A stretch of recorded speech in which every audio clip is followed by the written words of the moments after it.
All right. Since we are live, let's check it out. Salute to the mighty LDBC. Much love to the chat. Those of y'all that's in the building early. Smash the like button as you come on in. I say smash the like button as you come on in. We're going to talk a little boxing in the AM. Share the video. Spread the word to the ends of the earth. 78 Sports TV is live, you did. Yes, indeed. Let's scroll up and see who we got in the building thus far. Leonardo in here.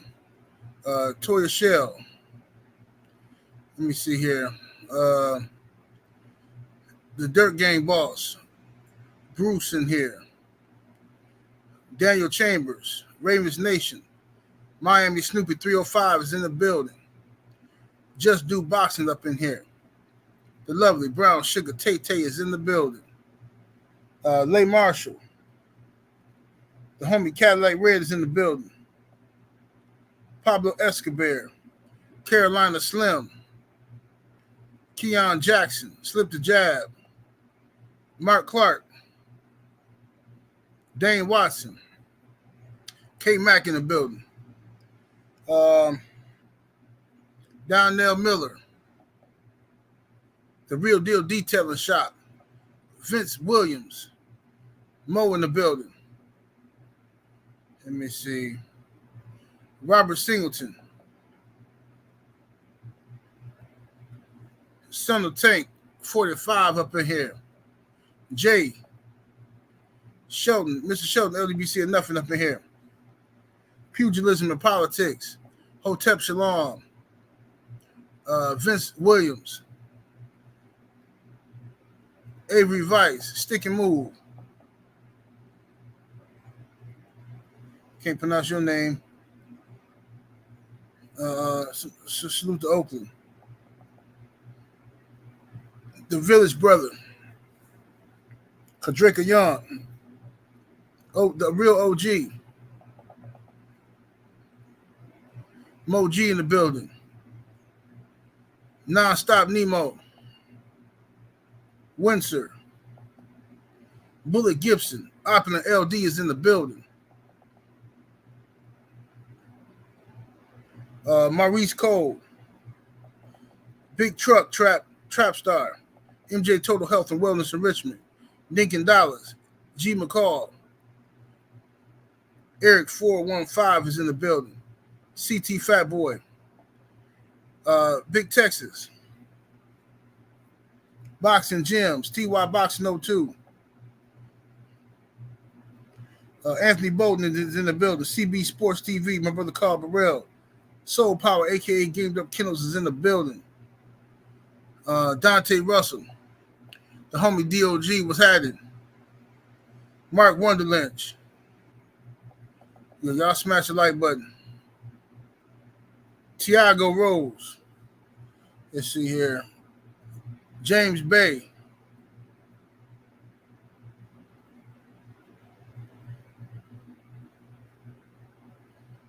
Okay, you say it's okay. Ain't shy this, okay.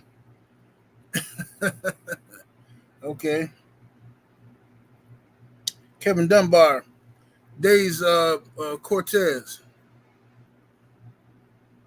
Roderick Thompson. M. Banks, Unfiltered. D-Man Jr. is in the building. Nightmare TV. Rod Holman. Salute to everybody here. Get the likes up, y'all. We did them likes to match the views. Get the likes all the way up. Tweak the algorithm. And we know how they do. What's up, my brother Drew Titan LLC is in the building. The homie Drew G-Code wrote in here. CJ Robinson. Mark Wonderland. Salute. Y'all smash the like button, y'all. We got a lot to talk about today, but today I want to try to get some clarity. I want to get to the bottom of a lot of this stuff that's been going around here. So I'm going to give some opportunity to some Devin Haney haters to come on and explain why Devin Haney nutsack is always in they sitting on top of their nose. You know, they're gonna have to let me know something. Give him an opportunity to come on here and tell us what it is. What's up, King G, the boxologist?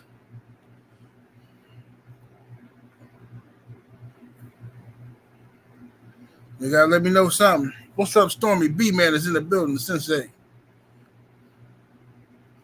All right, so the thing, this is what I want to talk about, y'all. Tank Davis does not have an opponent. We were told a few months ago, I guess, that Tank Davis was not going to be fighting for the rest of this year. He's going to be fighting sometime next year. That's what Showtime and Showtime them told us that Tank was going to do, right? He wasn't fighting for the rest of this year. Devin Haney, who was the reigning undisputed champion of 135, went up to 140 to challenge Regis Prograis for his 140-pound title. While holding on to as many belts as they would let him hold on to, and the reason why Devin's holding on to those belts is because he wants an opportunity.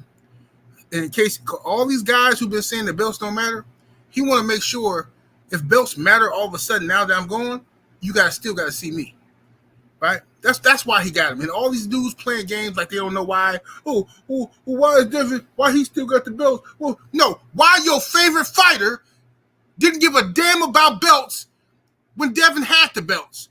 But as soon as Devin leaves, now everybody and their mama want a belt. That's an indictment on your favorite fighter. Don't try to put this on Devin. So Tank ain't fighting all year, is what we were told by his team. But somehow these weirdos is on YouTube talking about Devin Haney ducking Tank. What's wrong with these dudes, bro? They literally, listen, man, I know the hustle. I understand how it works. I get it now. I gave up on trying to fight against it. It is what it is. This new era is about clickbaiting, lying, all of that. And I'm game. Let's do it. If this is what we're doing, I'm doing. Let's go. You know what I'm saying? Let's go. If the fans ain't gonna hold people accountable, and let's go. I'm game. I can adjust my content to the fuckery, right? However, what y'all doing, understand that the lies are going to be met with resistance. The lies are going to be met with the facts. So you explain to me how Tank Davis goes to jail. No fault to Devin Haney's. That's not Devin Haney's problem. Tank Davis goes to jail. Everybody tell Devin Haney, man, wait for Tank to get out. Calvin Ford, Tank Davis' trainer, out here capping. Right after Devin Haney beats Lomachenko, Calvin Ford coming to the internet talking about, yeah, we want Haney next. We coming to get Haney. Right? Now, I knew there was cap, but, I let the people get excited. The Tank fans got all excited. Got extra about it. Oh, yeah, Devin, Devin's scared. Yeah, he coming for Devin. And I told y'all then, I was doing videos then, I said, bruh, y'all talking all this smack now. But when they don't send Devin the contract, hold him accountable. That's all I ask. That's all I ask. I ain't asking you for you to not be a Tank fan no more. I'm just asking you to hold them accountable when they don't send Devin Haney a contract. It's on video. I said all this stuff. When people was in my chat laughing about how he gonna call, oh, yeah, they coming for Devin Haney. It's over for your boy. I'm like, all right, man, y'all falling for this again. Then what happens? They don't send Devin Haney a contract. But matter of fact, people on the internet, on one of these little podcasts where they just make up stuff, you know what I'm saying? They just flat out lied. This is what I'm saying. This is what I mean about the new era. And flat out lying. Not bending the truth, or you know how you can wiggle around some stuff. I ain't talking about that. I'm talking about a flat out lie.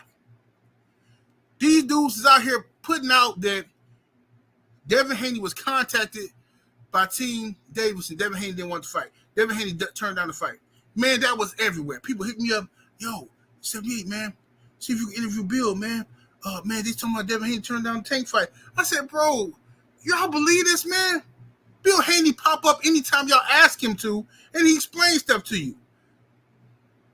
But familiarity brings disrespect. See? You lose respect for a person the more you talk to him, the more you see him. But since Bill come and pull up and talk to y'all, answer y'all questions directly, you believe the Wizard of Oz. You believe the mystery man behind the curtain. You see, the person you ain't never talked to, you believe that person. So then Stephen Espinosa. So that rumor was out there for at least 2 weeks. That Devin Haney was sent the contract from Tank Davis' team, but Devin Haney turned it down. That was the rumor. People talking greasy all through the chat. Right? I interview Bill. Bill says it's ridiculous. Y'all still, Bill cap. Bill be lying. Bill just be lying. He just be saying anything. Of course he gonna lie. Then Stephen Espinosa came out. Somebody asked Stephen, "Hey, Stephen, what's going on with Devin Haney? You guys sent Devin Haney a contract?" And he said, No. We had some preliminary talks, but we decided that the fight's not ready yet, and we're gonna, wait. That's what Stephen Espinosa said. Nothing about no Devin Haney turned down the contract. There was no contract ever formed. It was preliminary talks. Bill and Leonard Ellaby had a discussion. Devin Haney and Stephen Espinosa had a discussion. And they decided, from Tank's team, decided the fight wasn't ready yet. And if you listen to any interview from Leonard Ellaby tell you what? He don't think the fight ready. Oh, no, that fight got to be built up. Oh, no, these guys, they'll take a star, man. Blah, blah, blah, blah, blah. So they keep spreading propaganda a lot. What's up, Cannon Loco? What to do? Slip the jab. What's happening with it? Y'all keep the likes all the way up. We need them likes up to SSBBW status, ladies and gentlemen. Let's get them on up there. SSBBW status. So now, Devin, out of these three guys here, no disrespect to Tank, I really ain't got nothing against Tank. I really don't. Shakur, it's whatever, but dude, I don't like dude no more. I just don't. Because he a mark, and he a snake, he grimy, he Rico from Paid in Full. That's just what he do. But I really ain't got nothing against Tank, other than I would like to see Tank fight better competition. I would like to see Tank put some bodies on his resume that will help him for his legacy claim. I really would. I'm telling you, I told you already what I fear. I don't want Tank, because I'm a fan of Tank. I like Devin Haney more. I'm more of a fan of Devin Haney, and that's fine. I got a right to that, just like you got a right to be more of a Tank fan. See what I'm saying? You got a right to be a Shakur Stevenson fan. I can't tell you who to be a fan of. I'm just telling you, I rock with Devin Haney more than I rock with Tank. However, I don't want to see Tank end up fighting somebody good. Finally, that we want to see fight, we want to see him fight, and then he lose. Because then I know what they're going to do. They're going to take everything away from him. And Tank know it too. Little LB and them know it too. And just, listen, bro, y'all don't want to hear me? I've been trying to tell y'all the truth consistently on this YouTube for years. Y'all don't want to hear me because y'all got your own ideas and, can't nobody tell me what to do. 78 the pimp, man, he trying to con you. 78, man, you got to watch him. Don't look him in the eyes now. He'll seduce you with the pimping, man. He put that ism on you. Him and Bill Haney. That's what y'all talk about. But I've been on here consistently trying to get y'all the game. I told y'all about Crawford and Spence. They didn't want to make that fight. It wasn't Earl. It wasn't Crawford that was ducking. Never. It was the powers that be. It was the suit and ties that didn't want to make that fight. Okay? Politics, man. I'm trying to tell you how they didn't want to pay them brothers. Y'all don't want to hear me, though. Not because y'all want to blame somebody black. Yeah. Whatever. I ain't going to get into that no more. It is what it is. Believe what you want to believe. Salute to my brother Joe Townsend. Always coming through representing that money and the magic, you dig? Make sure you go check out onlyfans.com/money and magic XXX. Moving across the bottom of the screen right now to your left. And when you get there and sign up, hit the like button on the videos. Let the ladies know you appreciate their hard work and dedication. Can you do that for your brother? Thank you. Because so many of y'all be over on OnlyFans. I look at my analytics. He'll say 300 people watch this video. right? But then they got 2 likes. I'm like, well, how I only got 2 likes? Like, what are y'all doing, bro? Just hit the like button. Like, I don't know. You think hitting the like button gonna make it seem like you a sucker or something? I don't understand what y'all afraid of hitting the like button for. Hit the like button. All right. So anyway, let's get back to this Tank and Devin Haney situation. For years, Devin Haney has been calling out Tank Davis, and everybody called Devin Haney a clout chaser. And I understand why. You know what I'm saying? Back in those days, Tank was the man. He doing his thing, but Devin was doing his thing, but Devin was still on the come up as far as his recognition goes. So people was calling Devin a clout chaser. Oh, he clout chasing off of Tank. He don't really want to fight Tank. He just clout chasing. You know, woo woo. Tank a knock him out, man. That's what people were saying.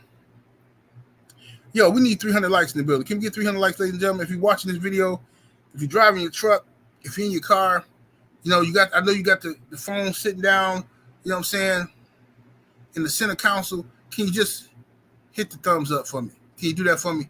Tweak the algorithm. I appreciate it. Thank you.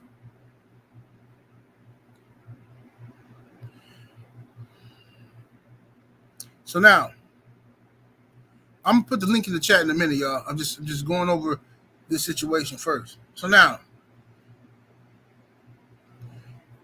with all that being said, they said Devin Haney was clout chasing off a Tank, right? And Devin Haney was serious. He wanted to fight Tank. He wanted to fight Tank. He wanted to fight Loma. He wanted to fight Ryan Garcia. I mean, these dudes is pulling up on everybody. And I know certain fans respected it, like us, like the LDBC, the masses of the LDBC. It's just people within the LDBC who didn't respect it because they like Shakur more or they like Tank more, and that's cool. But when Devin Haney started to put the work in and do what none of these other guys was doing, while everybody else is crying about the state of boxing, we ain't getting the fights we want. Man, these guys, why we ain't got undisputed? Devin Haney became the youngest undisputed champion in boxing history. Still don't get enough credit for that. Still don't get enough praise for that. Tank Davis, why he ain't undisputed? Why has Tank Davis never been undisputed in any weight class he been in? He fought at 130. He fought at 135. He fought at 140. I'm not sure if he fought at 136, 126. I can't remember. But I know he fought at 130, 135, and 140. Why Tank ain't never been undisputed nowhere? Why Tank has never fought the best person in his weight class, in any weight class? This is a serious question, fam. This is not to diss Tank. I'm asking you a serious question. Nobody wanted to address this shit. You know why? Oh, Tank, he knocked people out. Tank a star. Right? He entertaining to watch. That's cool, fam. We can be entertained by somebody. We can support somebody. Because I support Tank. If he's fighting somebody good, I'm going to buy that. You know what I'm saying? For sure. Right? I like dude. And I don't think Tank a mark or nothing like that. Shakur straight mark. I like Tank. I can relate to Tank a little bit. Tank the type of dude I see around the way. Like, I know cats like Tank. Dudes like Shakur, I stay way away from them. Way away from them. They'll kill you. Them dudes like Shakur will do something to you. I'm telling you. You think they're your homeboy. You don't even know why he mad at you, but you don't know. He come pick you up. Hey, man, come ride with me. No, man, we ride together. You hop in the car with him, kiss your kids goodbye, thinking you just another day you can go ride with your homie. This dude done popped you. Why? Because he listens to some girl. Some girl told him, you know your friend 78 tried to holler at me. A word, I'm killing him. I'm killing. That's what he do. Shakur. Dave Jackson. Salute Dave Jackson in the super chat. Appreciate the support. Coming through, he says, want me to call Tank 78. Don't let me call Tank. Yeah, that's a Regis promoter. I mean, not Regis promoter, but Regis is what's that boy name? Strength and conditioning coach. All right, y'all. So look, I'm about to put this the link in the chat. Okay, if you're gonna come on, all I ask of you is to turn your camera on so I can see your face in the background. It's just to make sure you ain't finna come on here and do no weird homosexual, homoerotic stuff. I just don't want. Look, man, I'm trying to have a boxing conversation, bro. If your intentions to come on this show is to come on here and cause confusion or do some homosexual stuff, man, I'm telling you right now, bro, I just can't rock with y'all, bro. And you're gonna make your favorite fighter look bad. Don't do that. Come on here and talk boxing, right? I don't mind if you disagree with me, right? All I'm asking you to do, answer my questions, prove some points. I respect your opinion. You respect mine. We can go in peace, right? Grown man status, right? So let me get this link and put it in the chat. Get the likes up, y'all. We need get the likes up to SSBBW status. SSBBW status, ladies and gents. Daniel Chambers says, wait, let's see what Daniel Chambers saying first. He say, are you starting to see where I'm coming from when I said Tank fanboys are the worst in boxing? Always talking on Dev when it's Tank team saying they're not interested. Man, I'm not gonna say they're the worst in boxing. They're not. Tank fans are not the worst in boxing, but they irritating for sure. I'm a Tank fan, but I know what you're talking about. You're talking about the extreme Tank fans. They're not the worst in boxing. They delusional, and they purposely keeping the truth from you because they like Tank. They like his power. They like his personality. They like his look. I even had one dude told me he didn't even know what he was saying when he said it. And no disrespect to the homie that told me that either. I'm not trying to like diss him or nothing. But I was talking to a homie and he told me, he said, man, Tank got that look, man. I just like that look Tank got. You know what I'm saying? He got the braids, man. He got the tats. Tank got that look. I said, bro, girls got the look, homie. Girls got the look. I don't know no dude that got the look. I don't even want no dude that got the look. I don't want to be associated with that. You know what I'm saying? He tried to clean it up. I'm just saying, bro, you said that. I ain't say that. You said that. You said Tank got the look you like. You know what I'm saying? Ain't now Ninja got the look I like. Ain't now one of them. What's up, my brother? I am Trill Will. Y'all get the likes all the way up. All right, let me put the link in the chat.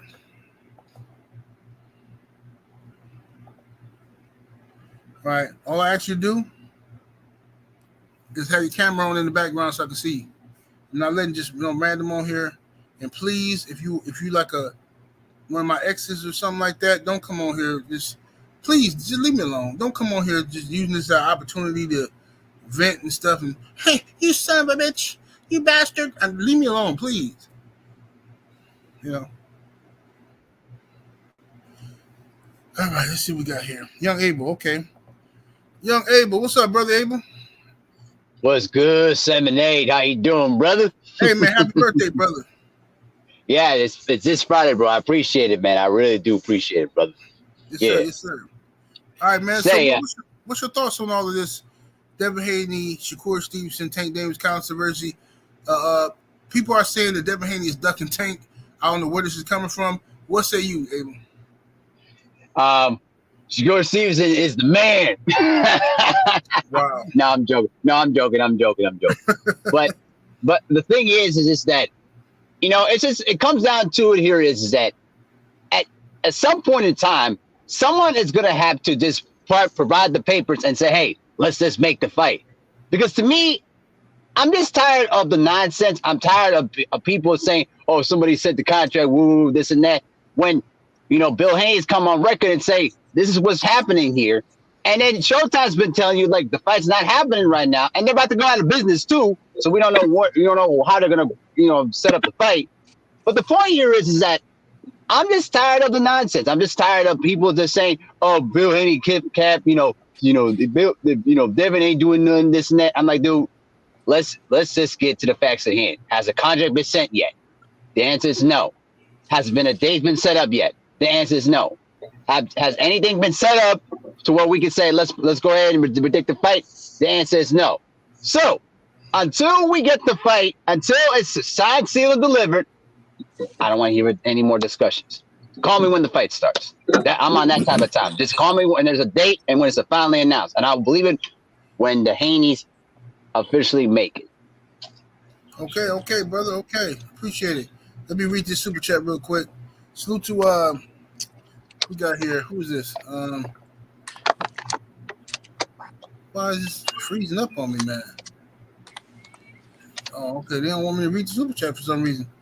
Um,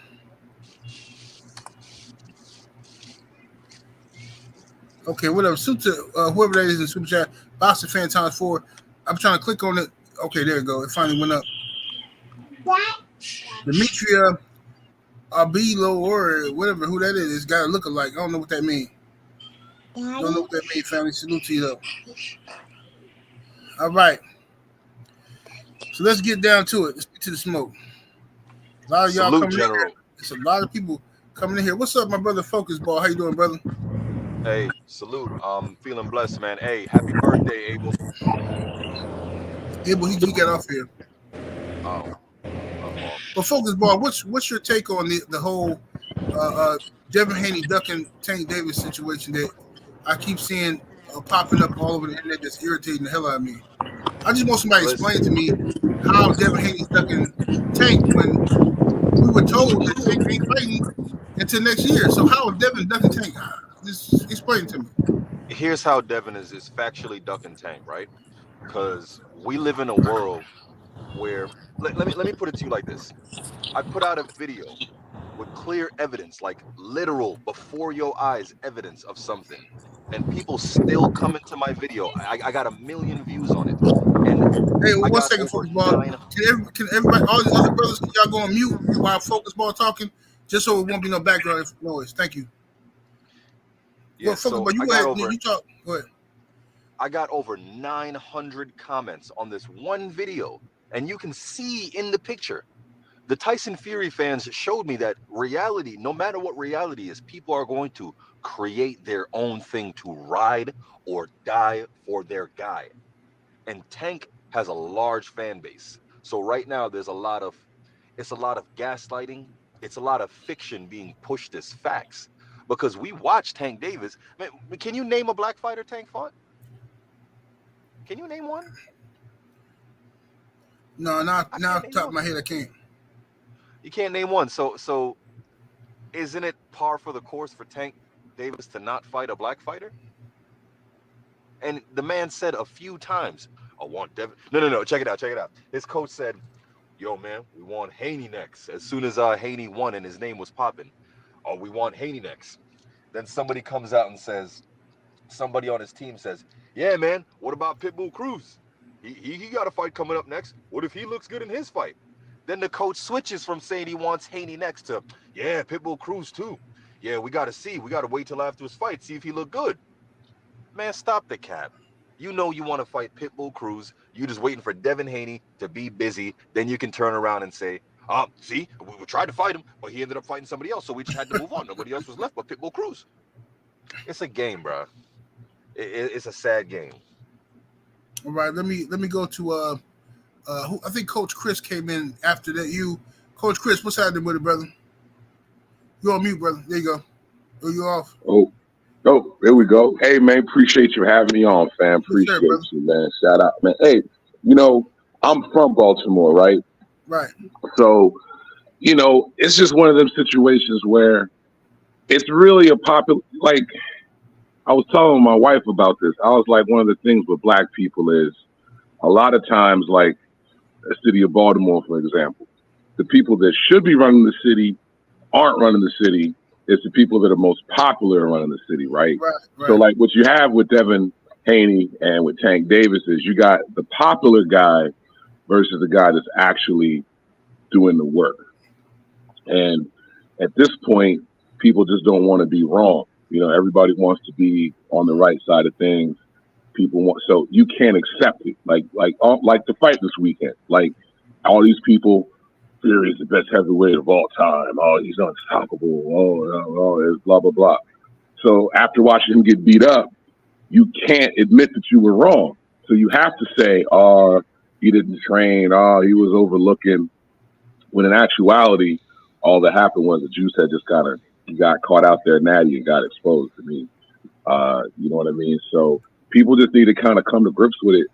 Tank ain't gonna fight Devin Haney no time soon. That fight's not gonna happen before they both 30. So may as well just buckle up and ride. You know, if you're a fan of the sport, you're a fan of the sport. Um, honestly, I got on this thinking about Devin and Tank. I'm sitting here like my son's home sick, so I'm making breakfast for us. I still can't get this weekend's fight out of my mind. You know what I mean? So I'm just like, I'm glad we're breaking it up to talk about something different. But I don't think Tank's gonna fight Devin Haney. I think Devin Haney boxes circles around him. I think his team knows it. I think he kind of knows it too. And they're gonna probably fight around 147. It's not gonna happen. You got people in Baltimore that'll go watch Tank fight. Whoever he fights, just to say they went to a Tank fight, they went to Atlanta or went to wherever just to have a good time. So it's not about boxing like it used to be back in the day. Now it's about clout and who's popular. And everybody's saying Tank is good, so I'm gonna go to the Tank fight. Or everyone's saying Devin Haney is a sucker, so Devin Haney must be trash. It's just people are just buying into the perceptions of what's being fed to them, and we're just in an era where people can't really think for themselves, and nobody's really sitting down watching boxing to really make their own opinion like they used to back in the day when you have people arguing. You'd be arguing. Yeah, I think Evander could beat Riddick Bowe. Or I think Bowe could beat Evander, and you talk about why, and then we get the fight. You know what I mean? So we're just in a different era of boxing. Boxing's shrinking, and we're just gonna have to deal with it. And my son says, "Hey, hey man, I hear you, brother. Appreciate your insight on that. You know what thanks I mean? for having me on."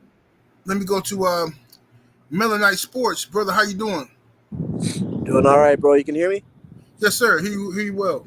Okay. Yeah, I appreciate you having me on.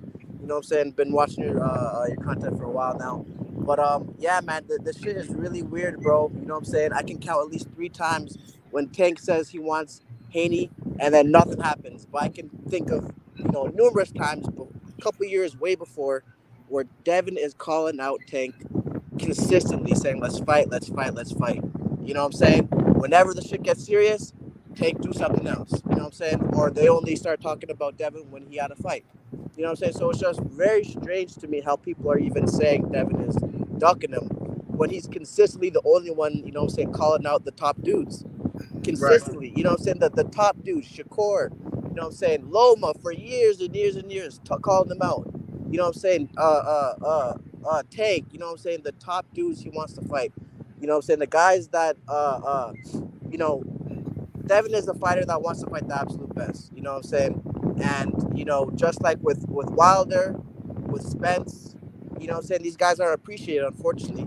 You know what I'm saying? Because, I really can't really tell you why, but it's a pattern where the real are now being looked at as you know what I'm saying, the losers. You know what I'm saying? Win, lose, or draw, if he wants to fight the best, why are we clouding him? I don't get it. You know what I'm saying? And Devin, just for an example, right? He not even he's flashy, but he's not he's not a disrespectful guy. You know what I'm saying? So I just don't really I don't really understand the disdain for the guy. I'm seeing people comment like they hate him. I don't get why they hate him so much, man. You know what I'm saying? He don't, be saying no rude shit about any specific group. You know what I'm saying? He's a respectful dude. You know what I'm saying? Yeah, he got on his fly shit. Ain't nothing wrong with that. He making money. You feel me? So I don't get the disdain. I definitely do agree with you. I definitely think it's the father stuff. He got his father with him. You know what I'm saying? They're a team. You know what I'm saying? You got Bill on here saying that he working for his son. You know what I'm saying? Dudes is jealous about that shit. They never had a father. You know what I'm saying? And if they did, their father, they're not cool with the father like that. You know what I'm saying? Me personally, my dad and me are best friends. So when I see that, I'm like, yeah, me and my dad could have done that type of thing. Like I can relate to it. But this disdain for Devin Haney, I just don't understand that. I think it's very strange. I don't think Tank will fight him. I'm sick of dudes giving him excuses. I made a video about it, and the dude's talking about how he just got out of jail. The dude did a month. I mean, look, he did a month, cool, right? It's not an easy thing to do, but he did a month in jail. He fought in April. They talk about he needs to get in shape. You know what I'm saying? It's a month, bro. You feel me? Like, but he talking about fighting Cruz and all that shit. Like, he's not gonna fight him. And I don't think he's scared. Honestly, I don't think he's scared, but I don't think it fits the formula of what Mayweather Promotions and whatever Leonard LRB have been trying to get him in.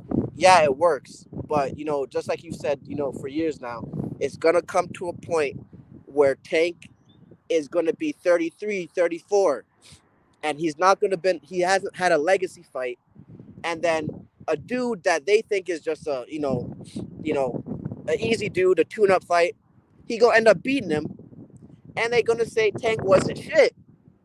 You know what I'm saying? That's what's going to happen if he doesn't take these legacy fights. He needs to go ahead, Facts. fight Devin Haney, fight Shakur, whoever. I personally want Devin to fight him first, right? Because he's had next. He's been calling out Tank for a minute. You know what I'm saying? But if he fights Shakur, cool, right? But he need to go ahead and fight. And even if he fights Shakur, that's a half Spanish dude. You know what I'm saying? So he ain't never fought a full-on black person to this day. You know what I'm saying? So I don't know what it is. They're scared of black people. I don't know. But it's very strange. And he can win the fights. He has a very good chance on winning, both fights. Both fights are 50-50 fights. But we got to see them. You know what I'm saying? We can be Right. speculating for all these years and years. We got to see the fights happen. You know what I'm saying? Sure. But again, salute to you, bro. Salute to everyone on the panel, man. Again, super duper respects. You feel me? Fuck with your channel, fuck with your content, bro. Keep doing your thing, bro. Thank you, brother. I appreciate your insight on the situation. Let me go to Marquette White. Is that your name, brother? Marquette White? Yeah, what's going on, Seth, mate? Salute to you, brother. How you doing, man? Man, I'm doing good. How about yourself? I've been all right, man. Just trying to stay above water. You know what I mean? Trying to make it out here. I feel you. What's your insight on the situation? Man, Tank ain't fighting no Tank. He ain't fighting no Devin. See, one of the things is that if they was gonna fight, they should have fought him years ago, because Ella be talking about they're not gonna pay him all this money. Well, what you think you finna have to do now that Devin he's undisputed. He's about to be a champ at 140. So what do you think you're gonna have to do? But what I think they're doing is they're trying to stall him out, hoping that Devin loses, hoping that he either loses or he gets up to a weight he's comfortable at and bring him down to 135, which I think that's some BS. Like, one second, brother Marquette. 1 second. Okay. James Lee, I see you in the background. Stay there. Brother OBJ in the background. I need you to turn your camera. I gotta see that you're a real person. I gotta see your face in the background.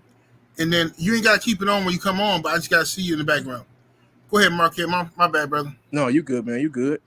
No, I feel like they're trying to stall, Devin out to the point where either he gets to a weight that he's comfortable at and bring him back down to 135, have him struggling to make 135, or that he loses. Because a lot of dudes is not fans of Tank the boxer. They're fans of the look of Tank.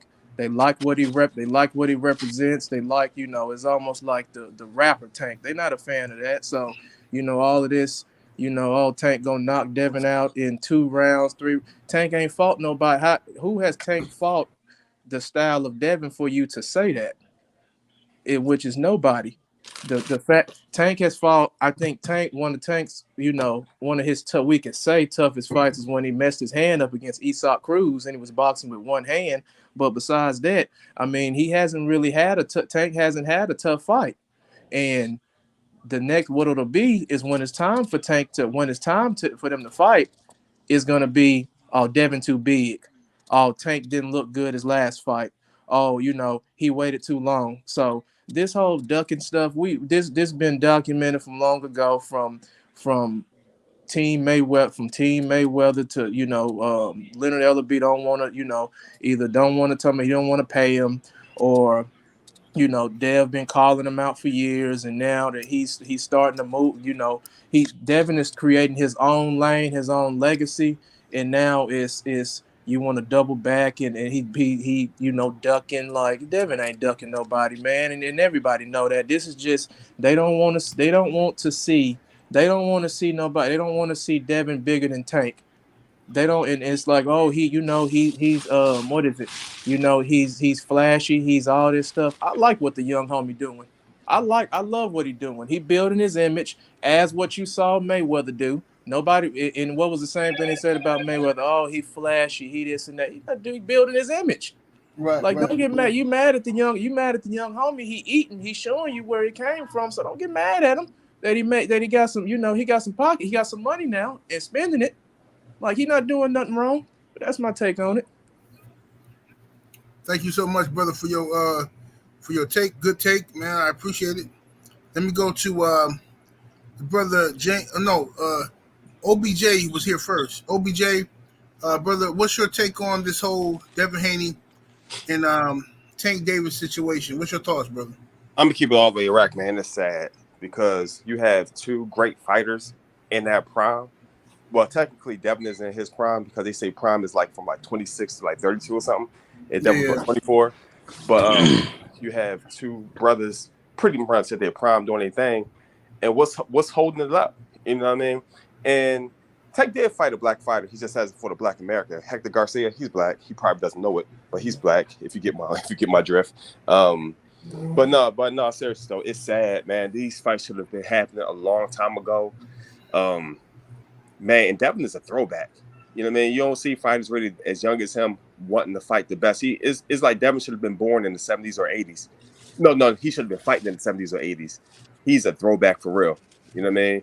He's before his time, if you get where I'm coming from. Like, he's not like these dudes, worrying about. I mean, I'm not saying he doesn't worry about the money, but he doesn't prioritize it. He's prioritizing his legacy. You know what I mean? He's a throwback. And Right.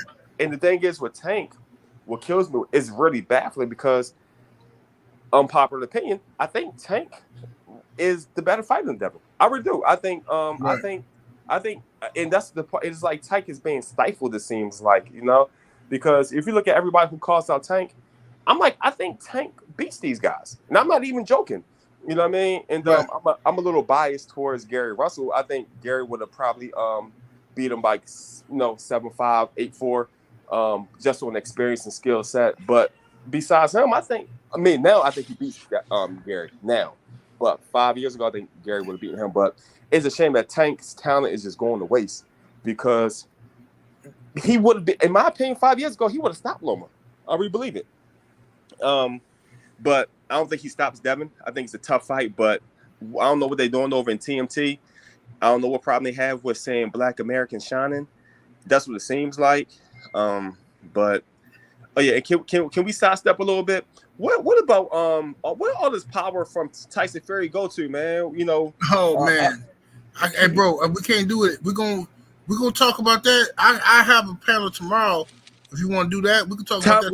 What time? I'll make sure. I'm all same time, 10 a.m.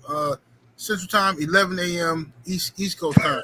All right, cool. I'm gonna chill to that one. All right, another thing. What's going on? Do you think Gary officially retired? Because I ain't gonna lie, he's my favorite fighter, but I'm tired of swinging the bat for him looking dumb. You know what I mean? No, I'm gonna tell you what happened with Gary, bro, and what happened with a lot of these dudes. And I hope nobody get mad at me for saying this. I don't mean no disrespect, but this is what's going on. Look, bro, when Al Haymon got in the game, he paid these dudes very well. He got into a situation where Al Haymon started finding money that belonged to the fighters that the fighters weren't accustomed to getting. Promoters were getting that money, but they really belonged to the fighters. So when Al got in the game, Al found the money, said, hey, y'all supposed to get this, y'all supposed to get that. So these fighters have been eating good up with Al Haymon. And as a result of that, I'm happy that the fighters are eating good, but they don't want to fight, man. They be half-assing it. Like, oh, I'm good, man. We can fight. Hey, we fight next year. I fight, But, see, Bob and them guys were starving these dudes out to where they want to fight 3-4 times a year. That's great for the fans, you know what I'm saying? But, they eating good with Al, so now they sitting back like fat cats, man. And unfortunately, that's the situation. I don't know if that's still the situation with Gary, but I know Gary is a sharp businessman, and him and his family own a lot of stuff. They ain't just out here broke. Trust me, they out here doing something. Let me go to the brother James Lido. Brother James, peace. All right, peace. LDBC, man. Peace. Hey, yes, sir. Thank you, brother. Brother James Lee. Appreciate you for having me on, brother.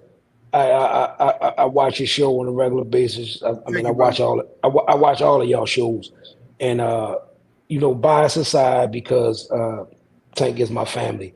Yes, I think I think we as fans, right, and this just should be us as fans. Like we want to see the best fight the best, right?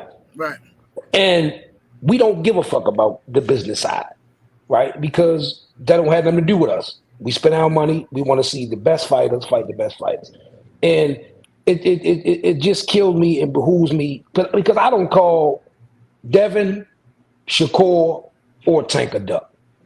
I don't call neither one of them a duck, man, because truth be told, from 135 to 140, those three are the best out of the whole division. I'm talking about them two divisions, 130 and 140. I don't see nobody in 130 and 140 beating near three of those kids. We get frustrated. We get frustrated, man, because we want what we want. But what we don't understand is there is a business side of all of this. And we can sit in the background and we can say the hate, or I don't like this fighter, or I don't like this fighter. But that's just us speaking in our emotions, or sometimes even to the fact of the things that we see. But it's a business side. And just like the brother said, going to Gary Russell, right? Gary Russell is a prime example of why you don't just jump yourself out there and just get to run of your mouth. Because Gary Russell basically been blackballed out. And that's just being honest. That's just being honest, man. They robbed that man of his belt because he wasn't doing what the powers to be wanted him to do. Now, speaking on Tank and Devin, man, I applaud Bill. I applaud Devin for going the route that they had to do. You know, fortunately, Bill has been in a good position in life. You know, he took a few risks in life, legally, illegally, or however he did it. He enabled for his family or for Devin to be able to move in the way that he was moving. You feel what I'm saying? Everybody don't get that luxury. And I don't hate that man for making his son be able to get the things in life that he was able to get or move how he had to move. Everybody sat and watched them force Devin to have to move like he moved. You feel what I'm saying? Devin's hand was forced to move like he moved. But we can't expect for everybody to move like Devin and Bill Haney moved because everybody is not afforded that luxury. You feel what I'm saying? Okay. Everybody not afforded that luxury, man. So however these guys are moving, I really don't care. I just want to see the fights. I just want to see these guys fight each other, man. I don't pay no attention to the people hating on Devin or hating on Tank or hating on Shakur because I know, and I've been around these guys. Tank is my family, bro. I've been around these guys, man. I know that neither one of these three dudes are scared to fight each other. Period, point blank. Neither one of them scared to fight each other. It's the promotional companies don't want to dish out the money that they don't know that they're going to make back. And the reason why the PBC move like they move as far as trying to pit the Mexican fighter against the black fighter is the simple fact of we not the ones that really support our fighters. We get on these shows and we talk, right? But truth be told, man, the Mexicans are the ones going out there buying the fights. You feel what I'm saying? So I got to push back on that one, though, brother, because yes, Mexicans do support boxing at a high rate. They do. However, many black fans buy fights. I know plenty of them. Like you on here, I know brothers that all my friends, they buy the fights. So when people say black people don't spend money on the fights, I be thinking like, damn, man, what do they mean by that? Because like all the people I know, they either go to the fights or they buy the fights. So yes, it is some that just want to illegally stream it, but it ain't just the Mexicans, brother. I disagree. Because you gotta think though, 78. All right, we're gonna sit back and we're gonna sit back and look, right? We're gonna look at Ryan Garcia. Like, really, how many of us on here really thought that Ryan Garcia was gonna beat Tank Davis?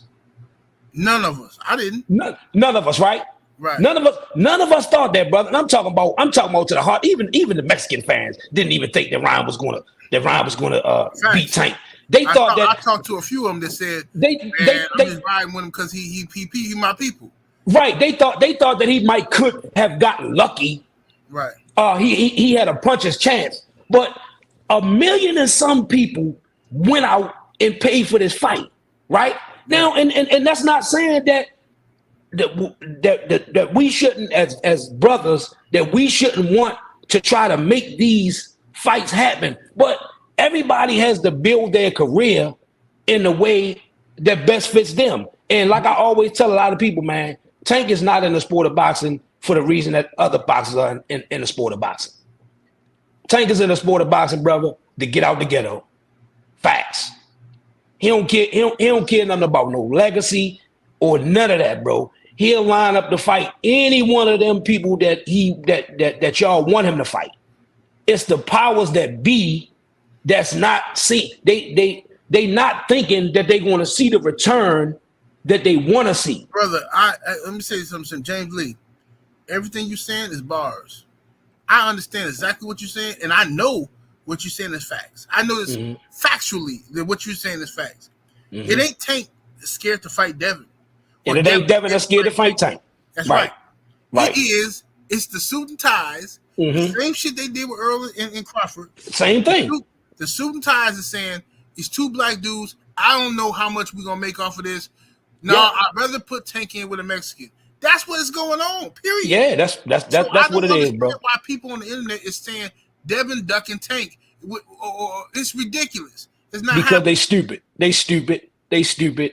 And the facts show every day. But like I said, brother, I don't hate Devin because Tank is my family. I don't hate Shakur because Tank is my family. I think those are three exceptional boxers. And for these years that's going to pass, they're going to run the 130 and the 140 division, brother. They're going to run it.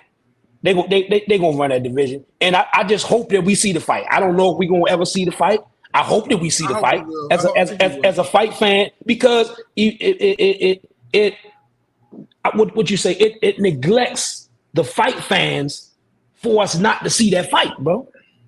It neglects the fight fans for us not to see that fight. There's two different styles of fighting, two exceptional fighters, two fighters that can think on the go. You feel what I'm saying? And we don't know what's going to happen. I don't know. And Tank is my family, and I'm one of his favorite fans and one of his most hated critics. But I don't know what's going to happen in that fight. Yeah, I don't know I don't know what's going to happen in that fight. I can't say that. Oh yeah, Tank gonna get in there and knock out Devin. If Devin gonna get in there and outbox Tank, because if people know this, man, just like I'm talking about, the boxers know because they've been around each other. People know Tank ain't stupid. People think, oh yeah, he lose rounds. He lose rounds because he be testing to see how much he can take from that fighter so he can get to his point where he want to get at. But he's not going to fight. He's not going to fight that same fight against Devin Haney. He's not going to fight that same fight against Devin Haney if people think that, and he's not going to fight that same fight against Shakur Stevenson. Right. If people think that. So I just want to see these fights, brother. I can't wait to see these fights. I appreciate you, brother, for having me on, brother. And y'all carry on with y'all day, brother. Yes, sir, brother. Let me read these super chats before I go to the next brother here. Chris in the super chat with the 5-piece. Appreciate the support. He says, salute to everybody. Devin, the most hated on champion right now. I agree with you, man.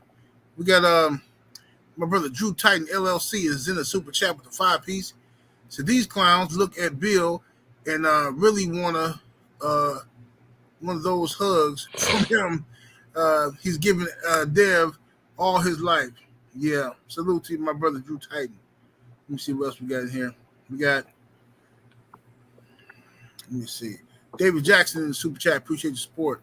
So I agree with Marquette. He says Bill and Dev gotta think like Leonard and Floyd. If Dev let Tank bring him down to 135, he get knocked out. Move on. Hey, I don't want Devin Haney to fight Tank at 135. I'm just telling you that right now. I've been saying that for a while. I think that's foolish. I think that, and I love Dev. Dev, my guy, but I know Dev is not healthy at 135, but he wants the Tank fight so bad he's willing to drain himself, and I think that's foolish. All money ain't good money, because you need weight on you to be able to recover. Tank, listen, if Shakur hit you upside your head, hey, knockout. I see you in the background. Let me turn your camera on. Let me make sure that's you, brother. If Shakur hit you upside your head at 135, that's one thing. Okay, I got you, bro. If Shakur hit you upside your head, that's one thing, right? If Tank hit you upside your head, that's another thing.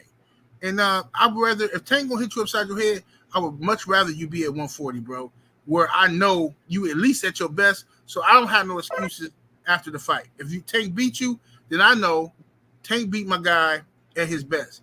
I don't want to be thinking, oh man, Tank only won because my nigga was drained. I don't want that. You know what I'm saying? Let me see what we got here.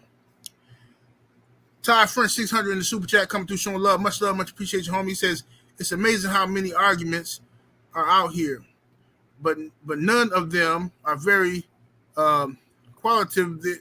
There is a whole lot of misdirection with the facts. Pre-78, salute to you, family.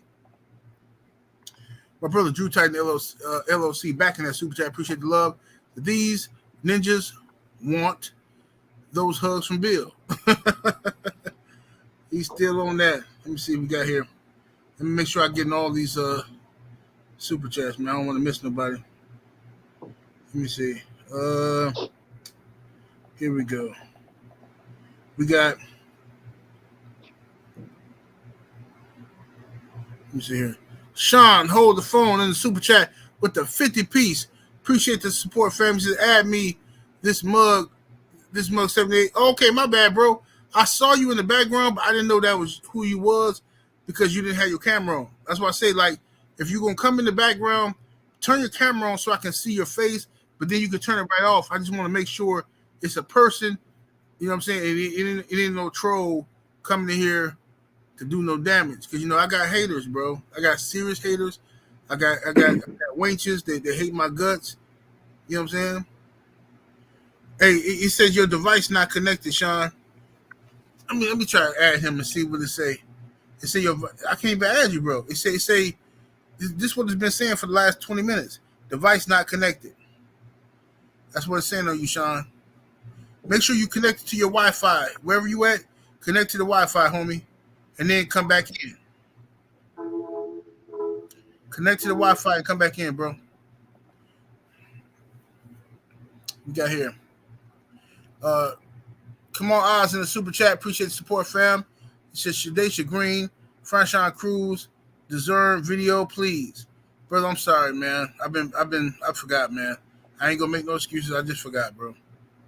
Hustle's home in the super chat with the 5 piece. So if Mexicans are the ones who buy all the fights, that's not what he said, though. To be fair, he didn't say Mexicans buying all the fights. He says, then why isn't there consistency as Mexican money man? Constantly a Mexican money man. P Black in the super chat, appreciate the support. He says the problem is fighters need to stop asking for money up front. Fight and what you make from it, that's what you deserve. Salute, homie. All right, so let me go to the brother Kenneth Wilkins. How you doing, brother? What's your take on the situation? Hey, how you doing, man? Can you hear me? Doing good, brother. Can you hear me? I didn't want to make sure. Yes, sir. Yes, sir. I can hear you, brother. Okay. Salute to you, man, the LDBC and to the chat. First of all, man, I just want to say there's a difference in boxing. It has to be in you. It has to be in your chest before it even gets to the skill part. And I think, you know, a lot of people say that Tank and Shakur, they're not scared to fight Devin. I agree, but I do think they're hesitant because, you know, there's a difference between being confident and supreme confidence. And Devin has a supreme confidence that I think makes them hesitant because they know he has something in him that they don't have with them. I think that, you know, a lot of them would have been hesitant. They definitely would not have gone at 16 years old, packing up a van, you, your dad, and a couple of homeboy from neighborhood and go fight into a bar of drunk Mexicans, nobody speaking English. They have that supreme confidence in them. I don't think they have the supreme confidence in them to go to Brother, Australia with the option. can you come closer to the camera, brother? Just a little bit closer so I can hear you a little better. I'm No, I'm sorry. sorry. Yeah, what I'm saying is they have the supreme confidence that Devin has. And I think that they know that is within them. And so that's why they're kind of hesitant. It's not even necessarily about skill set. They know they've known Devin since he was a kid, Leonard Ellaby included. There's a supreme confidence in Devin. You can tell when he speaks. You can tell in his confidence. You can tell in the moves that him and his dad make that they just move different. And all the fights would definitely be a 50-50 fight. But I just think that they're hesitant because they know Devin is probably a different animal than they are, even though they're fighters. It's just something different about Devin, and it's apparent. Hey, okay. Let me salute to you. Thank you for your comments, brother. Let me go to KO. Appreciate KO, what's happening with it, man? I'm chilling 7-8. How you doing, bro? You hear me good, Doing man? good, man. I'm glad you on the channel, man. Yeah, Glad you on and me the said channel. we had to chop it up on this, and I seen you had opened the panel, so I had to.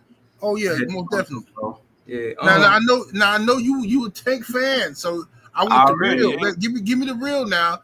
Well, I I am want to gonna know keep it real. And what is the issue where, because I see people online saying Devin Haney is ducking Tank, and I need to know from your perspective, if you believe that, where is this coming from that Devin's ducking Tank?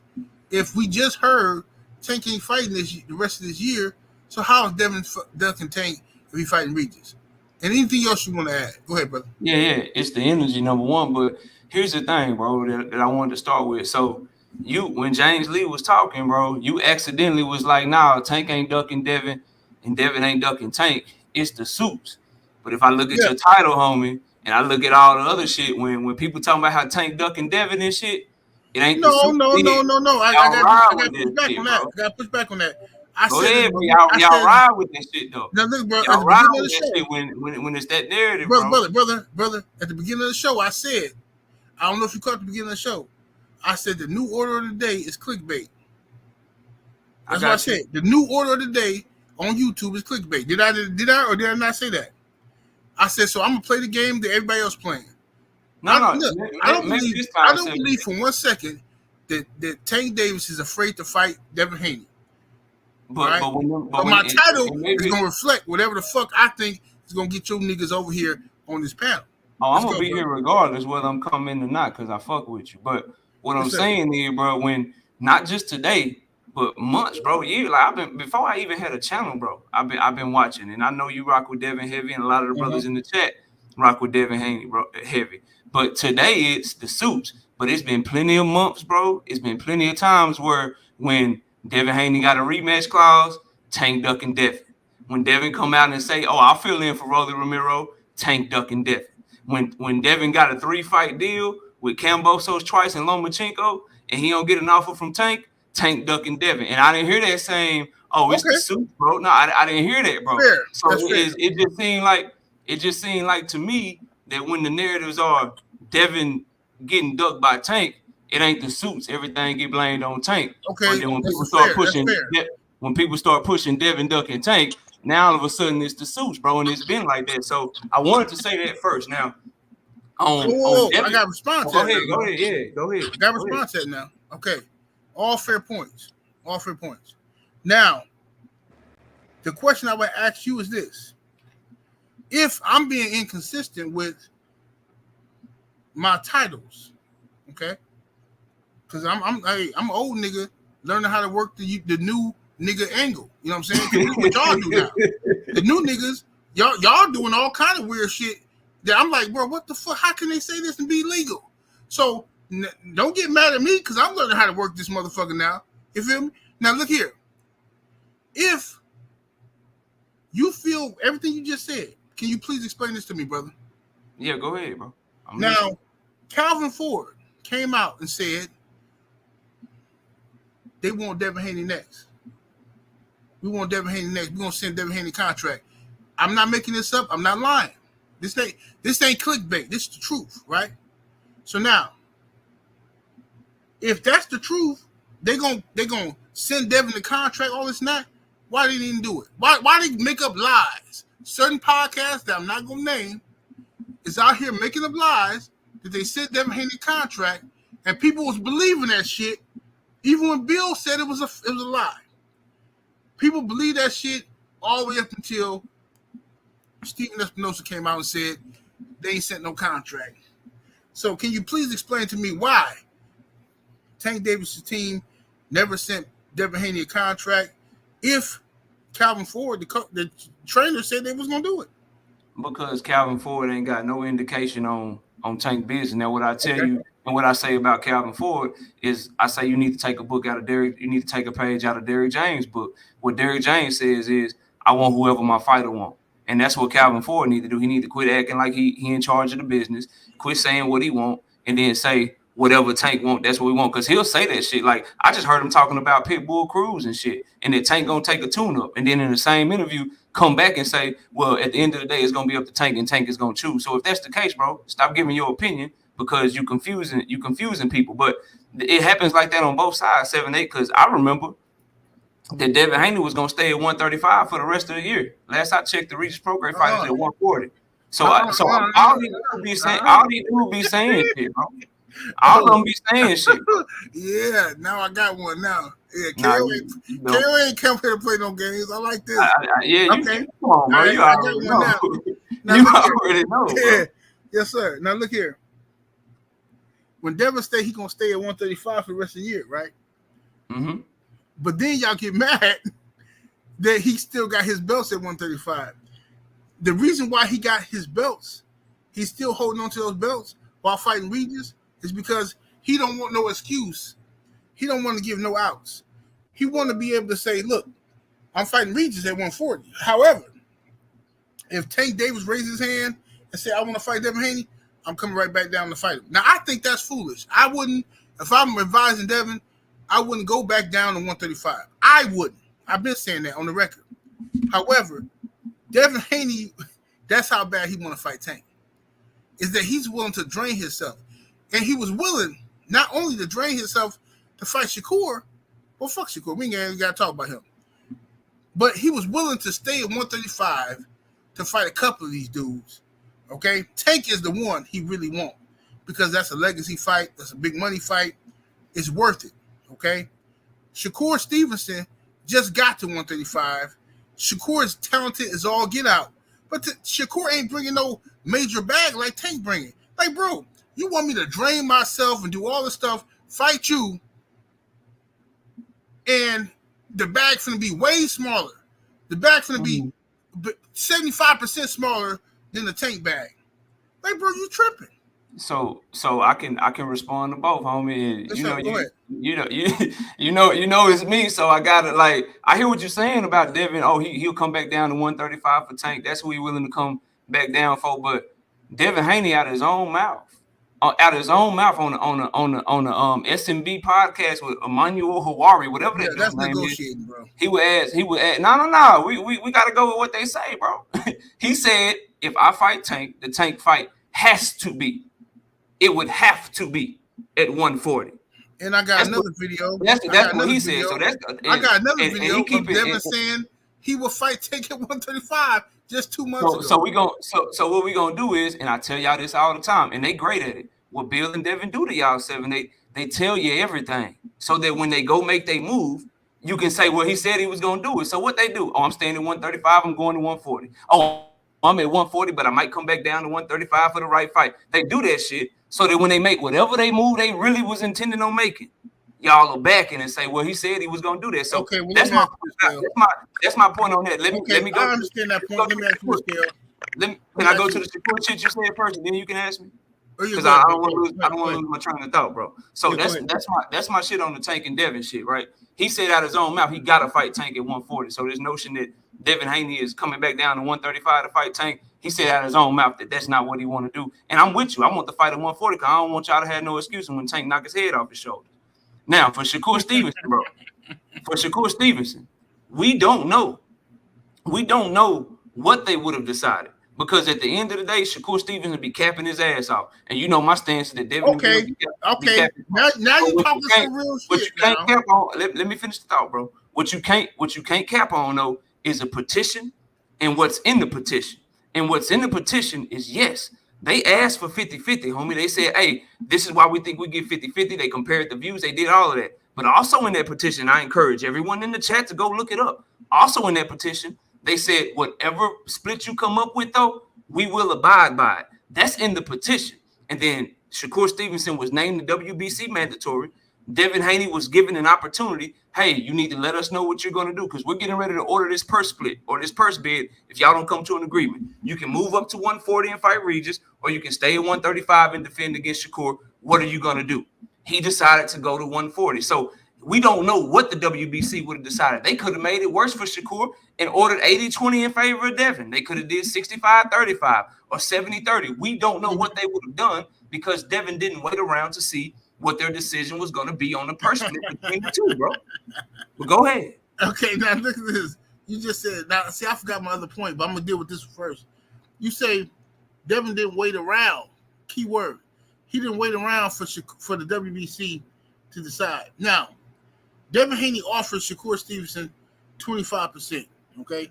I know factually that Team Haney asked Shakur, when Shakur turned down the 25%, they asked Shakur, like, bro, well, what you want? Give us a number. The nigga didn't say nothing.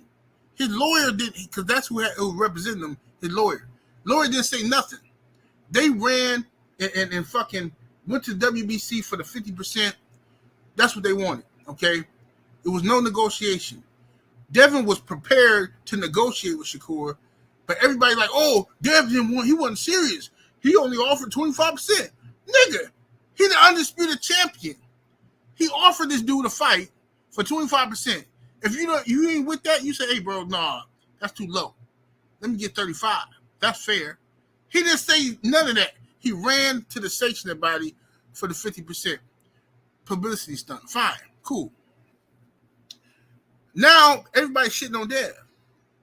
Dev didn't really want to fight. Oh, listen, man. Now, okay, I'm glad I got you on here, KO. I'm gonna ask you this before I get to you, Sean. I ain't forgot about you, brother. Let me ask you this, KO. How did you feel about Shakur Stevenson claiming that Devin Haney ducking him and all this whole type of shit, but he admitted the same shit BFTB told y'all plenty of times, that after he called out Devin Haney, he hit Devin Haney up privately and said, hey, man, it's like it's both our bike. You know I wouldn't trip. Okay? But then publicly, everybody's shitting on Dev. Oh, Dev got the different energy. Of course he got different energy because he thinking this is homie. He thinking Shakur his guy. What was your take on that? I gotta hear this. I think Shakur was out of pocket. I think Shakur, Keyshawn, I think Devin, I think all of them, because there was some fuck shit. Number one, he the champion at 135, so calling him out shouldn't be a publicity stunt. You should really want that fight. But number two, we also got Bill Haney on record saying if it get too hot to 130, we'll go to 140. Like, they basically, bro, and they have admitted this, they had a secret agreement together to fight later. And what got Devin and Bill bent out of shape. Bro, hold up. No, they do, bro. They did, bro. You know they did. They had a secret agreement to meet up later, bro. They didn't want to fight right now, bro. They've said that multiple times. I think Shakur, forget what they said. Did I tell y'all that? I told y'all that last year, bro. No, I ain't gonna say last year. Earlier this year. And that's some fuck shit. I said in the video. I said that's some bullshit, bro. Devin. So what if Devin and Shakur? What if Devin and Shakur agreed they was gonna fight one day, but later on, Shakur broke that cycle and started calling out Devin while Devin is fighting Lomachenko. Shakur is the capper. Shakur is the snake. You can call him a capper, bro, because he is, but you can't call the petition cap. See, I'm with you all the way until the petition, because what we can't get away from is that you can't name 78. I would ask you, bro, name one time in your time, because you've been doing this shit a long time. You've been watching boxing a long time. Name one time you have seen a mandatory challenger make a champion either drop their belt or fight them, and you called that mandatory a duck, bro. I bet you've never done it until this moment right here, bro. So all the capping and shit, bro, I'm with you. You talking But the real fast. petition is You what talking gets real y'all fast every now. time, bro. You talking real fast. You talking some Texas stuff real I'm not fast. trying to talk fast. I talk slow. Then I'm from Texas, bro. you say, never in history have what happened now? When have you ever had a mandatory challenger put somebody in a position to either fight them or vacate the belt, and you called that mandatory a duck? When have you ever done that, bro? Up until this point. Wait a minute. First of all, you put me on the spot, so I don't know if I ever. I know. I know. No. First of all, I know, bro. That's just being real. First of all, but second of all, what the fuck do that got to do with if Shakur really was ducking? Because you can't. Let me cook on this real quick. Go ahead, bro. You can't say, "Oh, never in history had this happened before," nigga. That's like a motherfucker. If I'm fucking with a bitch, I'm in love with her. I ain't never got cheated on before. Oh, this bitch cheated on me. Never in history have you ever had a bitch cheat on you before. Yeah, well, it happens. Shakur Stevenson ducked Devin Haney. You know why? Because Shakur Stevenson tried to distract Devin Haney. He called Devin Haney out while he was fighting Lomachenko. Devin Haney said, okay, bro, this wasn't part of my plans. You knew what my plans was because me and you talked about my plans. You knew I was trying to go to 140 after this. You knew all of this because you're my friend. But you used all my insider info against me. So now you called me out. You try to snake me, right? Act like you want the smoke. Then hit me up behind the scenes and say, nah, bro, I really don't want the smoke. Yeah, bro, it really wasn't. Nah, bro, it wasn't me. So I'll give you a pass. Then you come out talking about Loma really won the fight. Oh, Devin a bitch. Devin this and this and that. Come on, bro. At the end of the day, this is what I'm saying, knockout. I'm listening. I gotta let the other brothers cook. Yeah. We're gonna cook though. But at the end of the day, there is no getting around the fact that your boy, Shakur Stevenson, he ain't my boy. He ain't my boy. Shakur Stevenson. There's no getting around the fact. And I don't like the fact you got KK up there because that's my nickname. I don't like the fact you got that. Look here. Look, Shakur Stevenson say,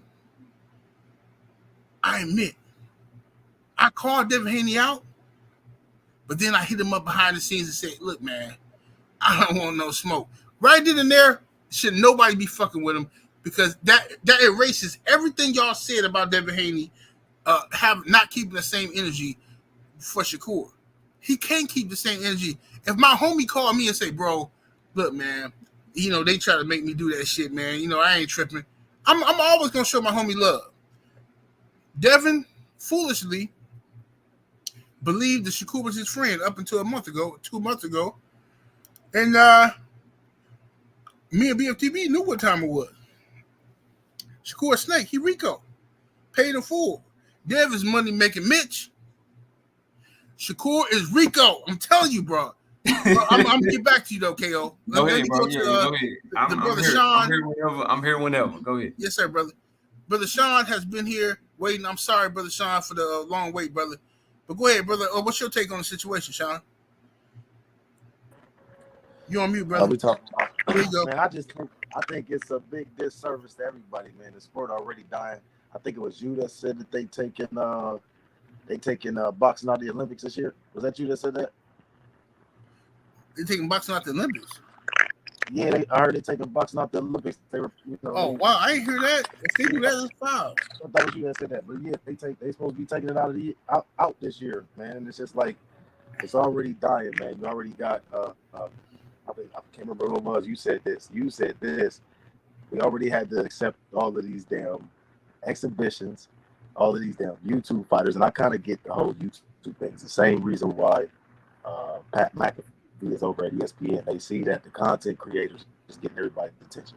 We don't have to wait on done no more. We can pull shit up when we want, wherever we want, and listen to, and watch what we want.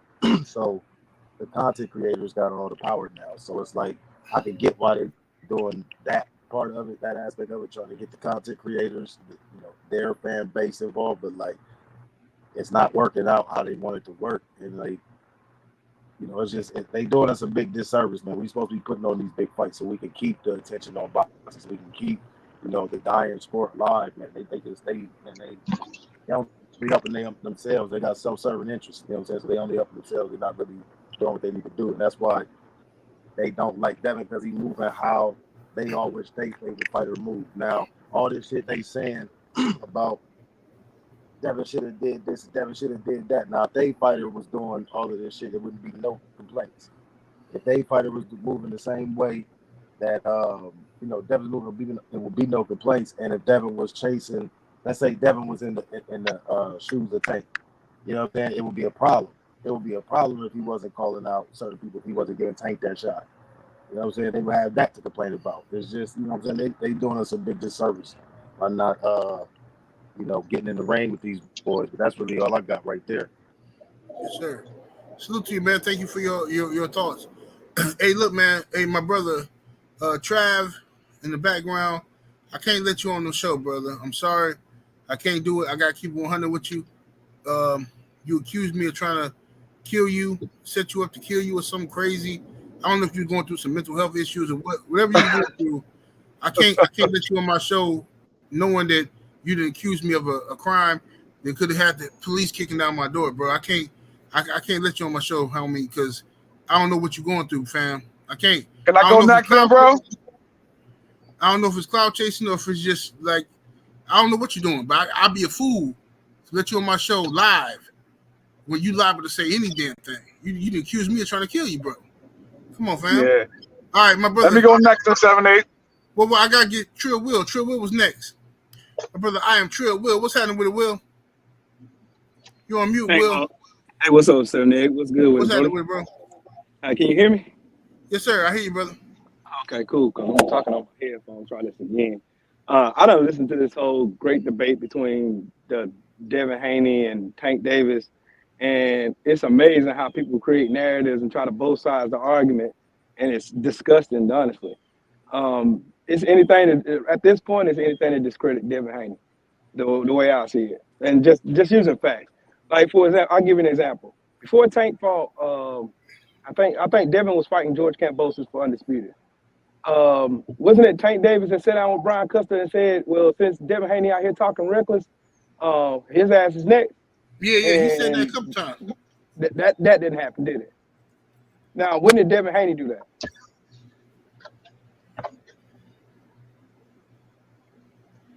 When did Devin Haney call Tank name and say, well, you next?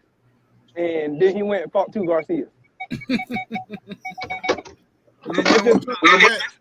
At this point, it's the disgusting, just both sides of the argument and try to make it sound like it's both sides doing that and both sides doing that. Well, of course, you can pull out probably 1 or 2 examples of alleged Bill handicapping or whatnot. But, at the end of the day, it's not that. Dev is giving us what we want. Dev has been trying to give us what we want and what we want to see. So, I mean, it is what it is at this point. It's just disgusting to see people make up narratives and try to both sides of the argument and make it seem like Devin Haney's doing just the same thing that Tank out here doing, the same thing Shakur Stevenson's out here doing. No, it's not. Devin's actually trying to put on the big fight and trying to give the fans what they want to see. That's why he's rising to the top as the most popular right now. But that's all I had on it, General. All right, yes, sir. Thank you, brother. I am Trill Will. Let me go to Lil John. Lil John, what's your thoughts on the whole situation? What's going on, man? Yeah, I was listening to everything. I hopped on when Knockout was talking, man, because I feel the same what he was saying.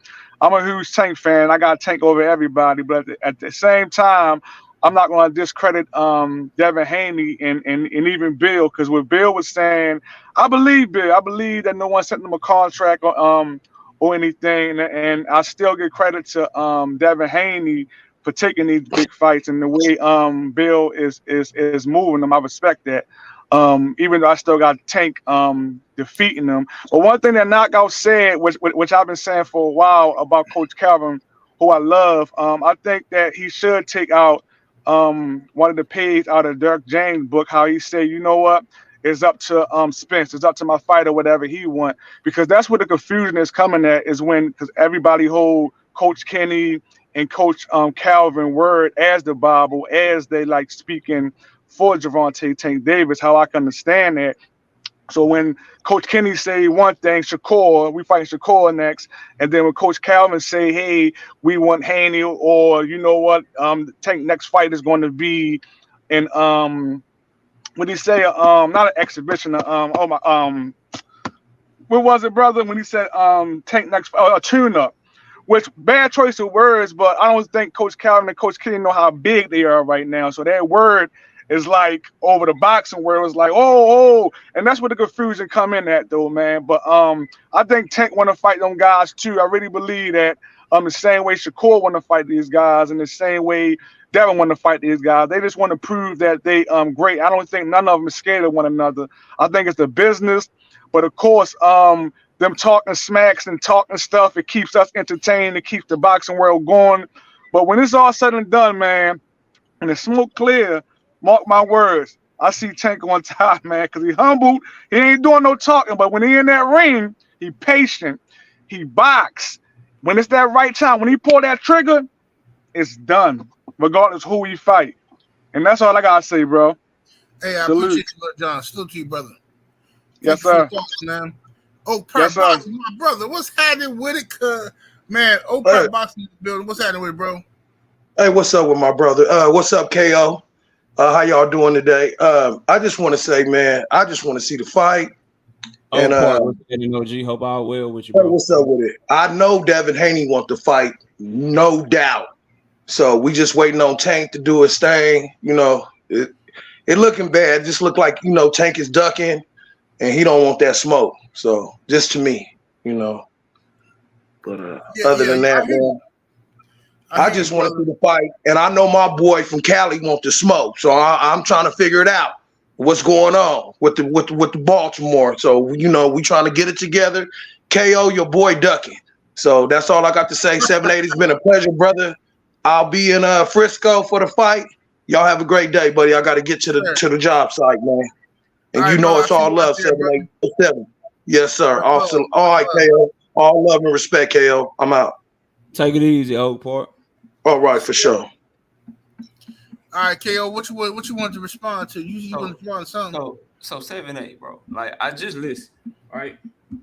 I just listen to Will get up here and talk about how Tank ducked Devin Haney because Devin Haney had just won undisputed against George Kambosos, and Tank Davis said, "You next." Yeah. Now, last I checked, George Kambosos had a one-way rematch clause. The same. Did he not have a? Did George Kambosos say he was willing to step aside? Like how you duck a man that's already contracted to fight somebody else? Hey, see, this the problem I be having here now. Go ahead, tell me what the problem is. Tell me how Devin didn't have to George Kambosos. I know where you're going, but we gotta keep it real, KO. Keep it real. Did Tank Davis, because Tank is the A side now. We know that. It don't matter if Devin got all the belts. Tank is the A side. Now, when did Tank Davis send Devin Haney a contract? Anytime. Just give me that. Just tell me when. He has never sent Devin Haney a contract. So if you admit he never sent a contract, are you saying the A side can just send a contract? Are you saying the A side can send a contract and get a fight, bro? Bro, how you putting the responsibility on Devin Haney? I'm not calling Devin a duck. Y'all, bro, you just listen to a man call. You just listen to a man call Tank Davis a duck when the fighter that he said he ducking had a contractually obligated rematch that he had to fight. Okay. Guess what? How can you duck somebody that's not available to fight you, bro? That's great. That's a good out. Now ask this, KO. What happened when before Devin signed to fight Regis? What happened then? Devin announced his fight with Regis the day after Tank got out of jail, bro. Oh, like go look it up, homie.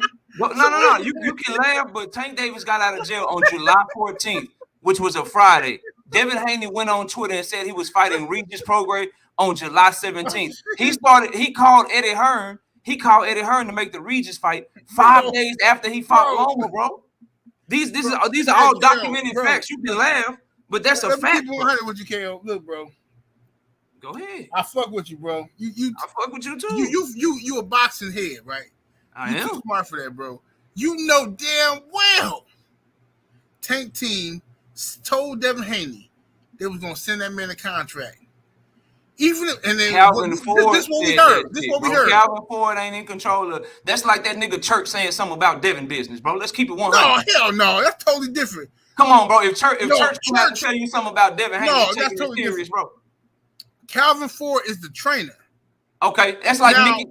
That's like Mickey Bay. That's like Mickey Bay saying something about Devin business, bro. No, Mickey Bay is not Devin Haney's official trainer. He's a member of the team. He was a member of the team. So now that's like if Bill Haney come out and say, No, Devin it's not. finna do Is X, Y, Calvin Z. Ford? Is Calvin Ford the president of GTD Promotions? No, absolutely not. Is Devin Haney? Is Bill Haney the president of DHP? Yes. Yeah. Totally different, bro. Okay, well, Calvin Ford is the trainer of Gervonta Davis, the main trainer. If this man come out here and say he get on these podcasts talking shit, insinuating that Devin Haney ducking and they looking for him, everybody doing videos about this capping ass shit, right? Oh, Team Davis say this and that. But then when he get found out to be a capping lying ass nigga, oh, he ain't got no connection to us. He ain't got no connection to us. Same thing they did with when Jay Prince, homeboy son, came on the Boxing Voice. Right? All of a sudden Shakur, nah, we ain't got nothing. I barely know dude. I don't even. He's connected to us, but we ain't got nothing to do with this. I mean, whatever, bro. At the end of the day, I mean, the dude went on the Boxing Voice and gave a hypothetical, bro, and y'all ran with it like this nigga was offered $8 million. He gave a hypothetical, but the actual factual say this. This is why I know for a fact that can't nobody refute. This is why I know you can't refute this. I ain't heard shit I say get refuted yet, but go ahead. Watch this. I bet you can't refute this unless you capping. I bet y'all won't tell I bet you I know this. Bro. Out of Shakur Stevenson say he want to fight Devin Haney. Shakur Stevenson never gave Devin Haney an offer. Devin Haney gave Shakur Stevenson an offer. Wait, hear me out, and then you respond. Shakur Stevenson never sent Devin Haney an offer. Okay. Devin Haney sent Shakur Stevenson the offer, and the whole world say, "Oh, that wasn't a serious offer. Oh, that's cap. Oh, he offered 25%. Oh, that's cap." Shakur ran to the WBC to petition for a 50-50 split, and then say he did an interview saying, "Oh well, if the WBC would have said, hey, you gotta take 25%, I'd have took it." Nigga, how the fuck your homeboy tell you he gonna give you 25%, you say no. But if the WBC, who don't know you, tell you you gotta take 25%, you say, yes, boss. Yes, boss. Listen, get this cold ass nigga the fuck up out of here, bro. Nah, bro, you capping, bro. Tell you capping hard, bro. Number one. I'm gonna tell you how, bro. Number one, you can say that Shakur ain't make the offer, but the fight was gonna be at ESPN, and Top Rank was the one putting the money up for the fight. So you can say that all you want to, but it was Bob Arum. You know how this shit work, bro. Bob Arum told Devin Haney and Bill Haney and Shakur, this how much money I'm willing to put up for the fight. Devin said, oh, bet. Well, I need 75% of that. So the money was coming from Top Rank. The money wasn't coming from Devin and them. That's point one. Point number two. That's it. That's five. That was five. Okay. That's it. Hey, don't you telling on yourself. That's how you know. That's how you know I got you. That's how you know I got you. You playing shit that ain't got nothing to do with what we're talking about. No, I'm trying to play something else, but go ahead. My bad. I got you. You trying to play shit and drop shit. I know. I'm that guy, bro. I do this shit. But look, man. So that's the first thing. The money was coming from Top Rank, bro. So to act like Devin and Bill was sending Shakur offer, the money was coming from Top Rank, and Devin let them know, all right, shit, if y'all want me to fight him, I need 75% of whatever y'all putting up. That's the first point. The second point, no, that's not true. That is true. Who putting up the money then? Devin Haney did not tell them I need 75% of whatever y'all put up. So where did 75-25 come from then? Devin Haney told them, no, he did not. You see how you worded that? You said Devin Haney told them I need 75% of whatever y'all putting up. That's not true. What happened is this. They told Devin Haney and Bill Haney and Bob Arum had a meeting. Okay? to sit down and talk about it, because Bob had never discussed a fight with Shakur and Devin. Bob always said that fight wasn't ready yet. So now, Bill Haney, because of the shit on the internet, Bill Haney went out and said, all right, look, what's going down? You know, let's make this happen. He sat down and had a meeting with Bob Arum. And what ended up happening is, this got to be the clip. Let me see. Is this the clip? Yeah, find it. Find it, bro. Let me see if this is the clip. Another amazing business meeting. Lunch with the legendary himself, Bob. Hey, Dev, we working it out, baby. We working it out, Bob. Working it out. And when something comes in, you'll be the first to know. What they mean, bro?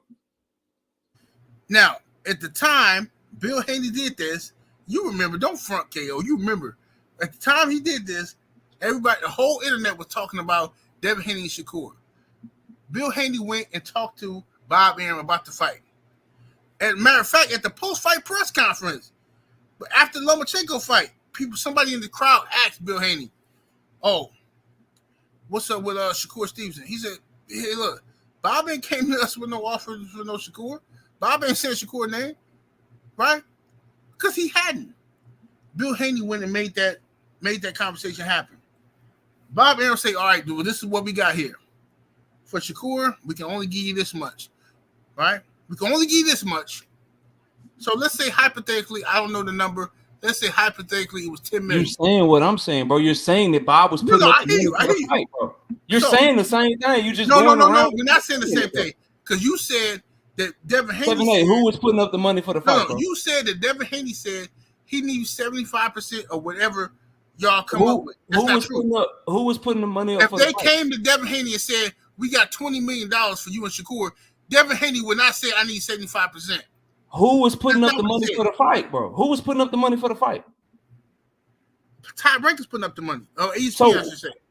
Okay, so 75%, 25 of what? What are they talking about? They talking about some other money, bro? Or they talking about the money Bob was putting up, bro?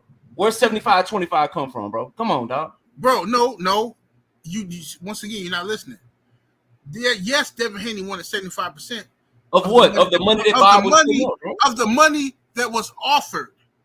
Now, offered from who? Sir, you said from who, bro? You said that Devin Haney would ask for 75% of the money that was offered, bro.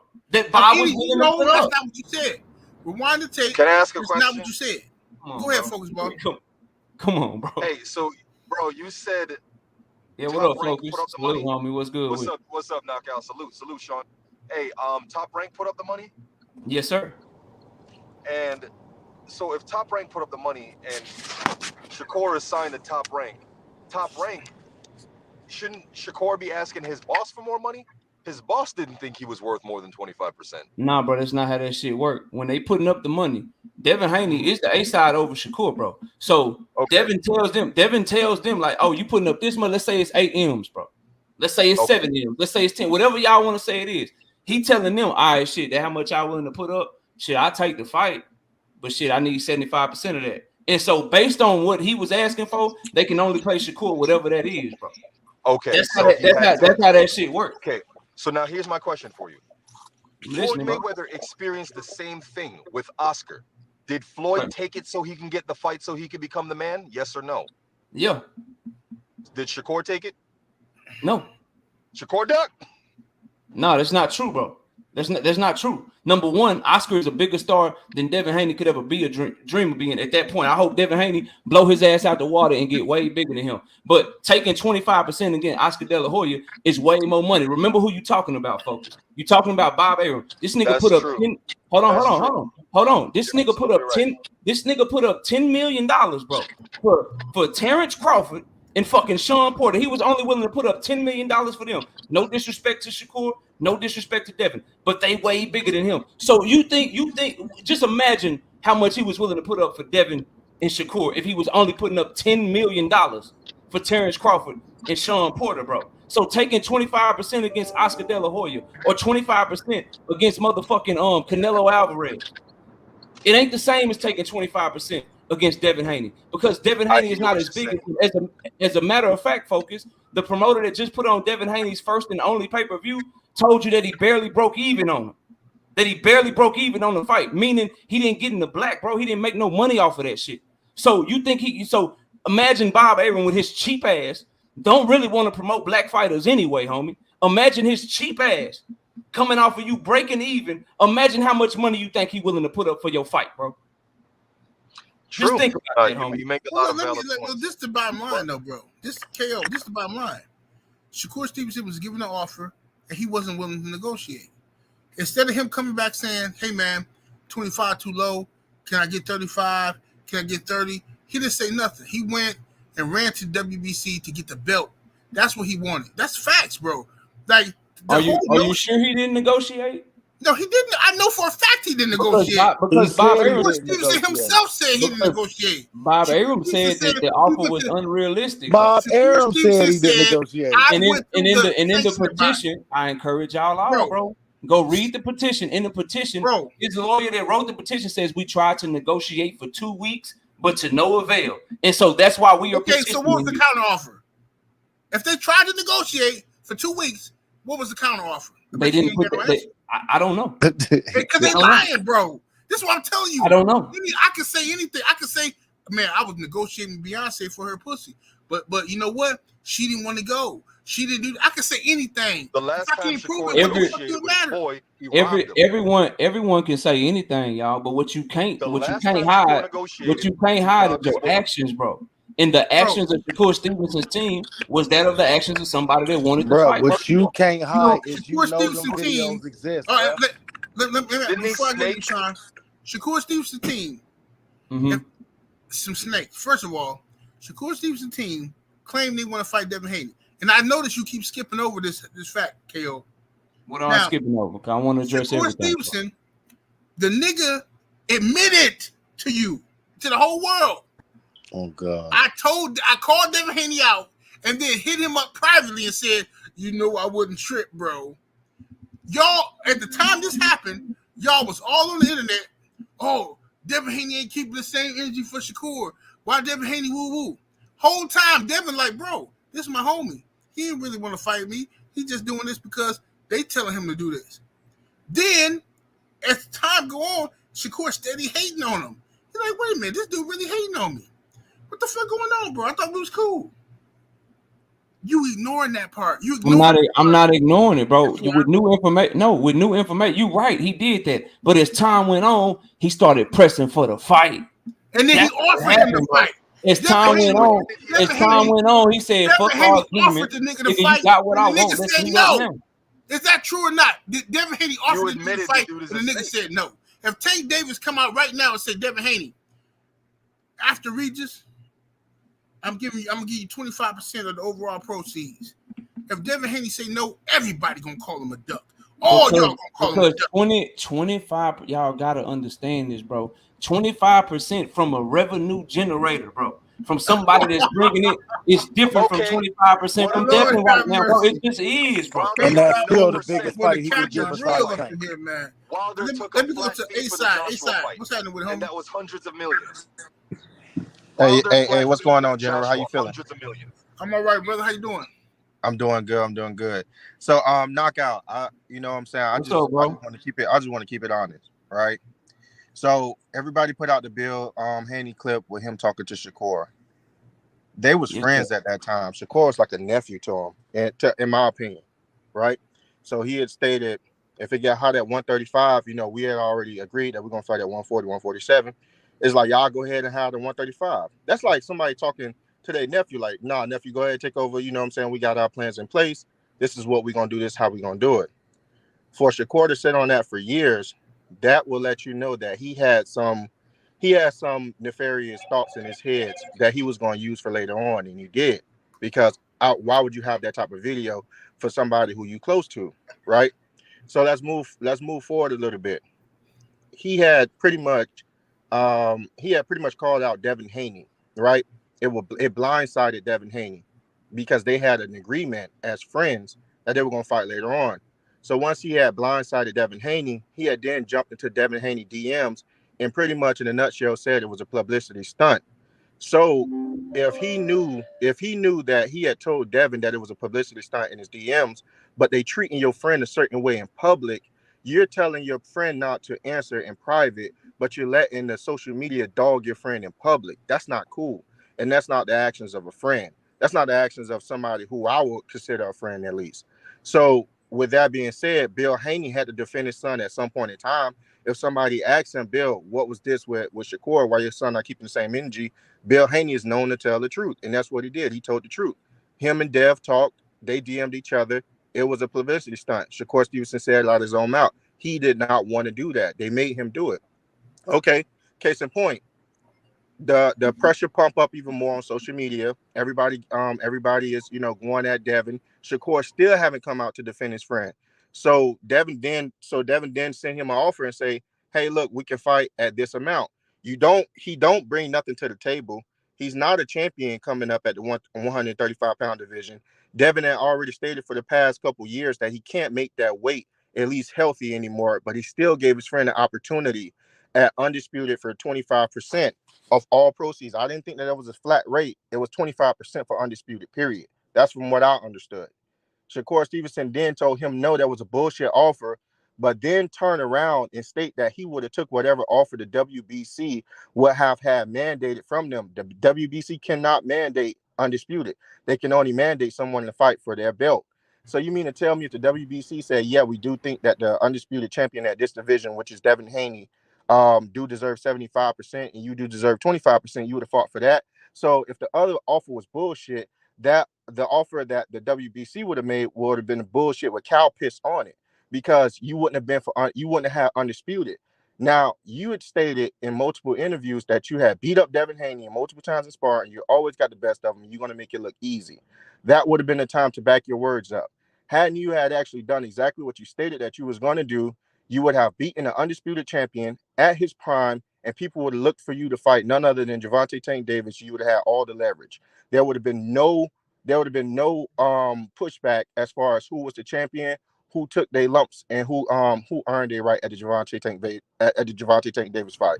Shakur, at the end of the day, did not do that. Hey, side. Hold your thought right there, brother. My brother Bill Haney got something to say. What's up, Bill? Nah, go ahead. Hey, shout out to you 7-8, man. Shout out to everybody on the panel. Shout out, Bill. In the chat. You know, if it get hot, man, you know I'm gonna pull up. You know what I mean? Absolutely. You know it ain't gonna be that left of misinterpretation. You know what I mean? When you can hear it from one horse, you know, you bring the other horse. Instead of having all these jockeys, you dig, jockeying for them saying fake narrative, instead of letting them come in and say it live. Now, you know what I mean? And get the tough questions. But check it out. I got on this panel, on the stage, and they asked me, what is this fight for? I said, well, listen, the fight ain't for nothing but independence, because Top Rank had to be involved in a fight, which they said they would, with the Tank Davis or who the fuck ever. Eddie said he would like to be involved in a fight between Tank Davis and whoever, or Shakur Stevenson. All these promoters tell me that they would love to be involved in it. You know what I mean? On either side of it, right? So with Bob Arum, we want our independence, man. I know that like might sound, funky. It might sound unfair to the rest of you squares that will set your sons and your daughters up for failure. You're gonna sit on here and talk about what we can't do, knowing good goddamn well, are you an intelligent black man or are you a nigga? A stupid nigga that will think, a stupid ass nigga that will think that you sat there and watched it beat Lomachenko, and somebody that they said was the best since Ali. They said that it was everything that they said that he was everything that they said he was. I told him, I said, listen, on that third fight, put your best fighter in there. Or let's make the biggest and the best fight happen where the company makes the most money. You dig? So every company that fuck with us, or should I not even done anything and say every company that deals with us knows that they're going to make a significant profit because the amount that's invested into a Devin Haney is significantly less than anything that's invested into the other guy. Well, you can take a look at that and say, well, wow, and start crying and saying whatever, right? Or if you got that energy, you fall up in that motherfucking room and say, hey, look, y'all ain't spent a dime. We in the green. We checking profit around this motherfucker. Yeah, you heard what I said. We checking profit, man. Each time and every partner Dev has been with, I don't give a fuck if it was Bob Arum. I don't give a fuck if it was Eddie Hearn. You were checking money. You was never going to be able to get on there and say that we bought you a mansion, right? Or no, excuse me, that you bought us a mansion and didn't buy you one. So nobody said that we ain't getting money. So meanwhile, let me speed it up. I told him, I got on the panel, and I said, well, we don't have a fight option because for me as the manager of Dev, right, and the time you got money on the table, right, you doing your job. If you ain't got no money on the table, everybody running, everybody scared, ain't nobody gonna get in there, you know what I'm saying? What the fuck do that mean? That don't mean shit. You brag about don't nobody want to do business, ain't nobody want to do business, everybody's scared to do business. What, is that something I'm supposed to come brag about? No. I'm supposed to keep money on the table and let a young boss like Dev decide what he want to do. You see what I'm saying? And sometimes as a man, he's going to make another decision. Similar to the way that Bill, you there? Say Bill dropped off. Bill, can you hear me? I think Bill might have dropped off a little bit. just be like Can Gary. I ask one question? So hold on to finish my point. Don't say a motherfucker There you go. thing, right? Go ahead. So when you throw the shit back to the belts don't matter, and we know that the other, they know that they control the media.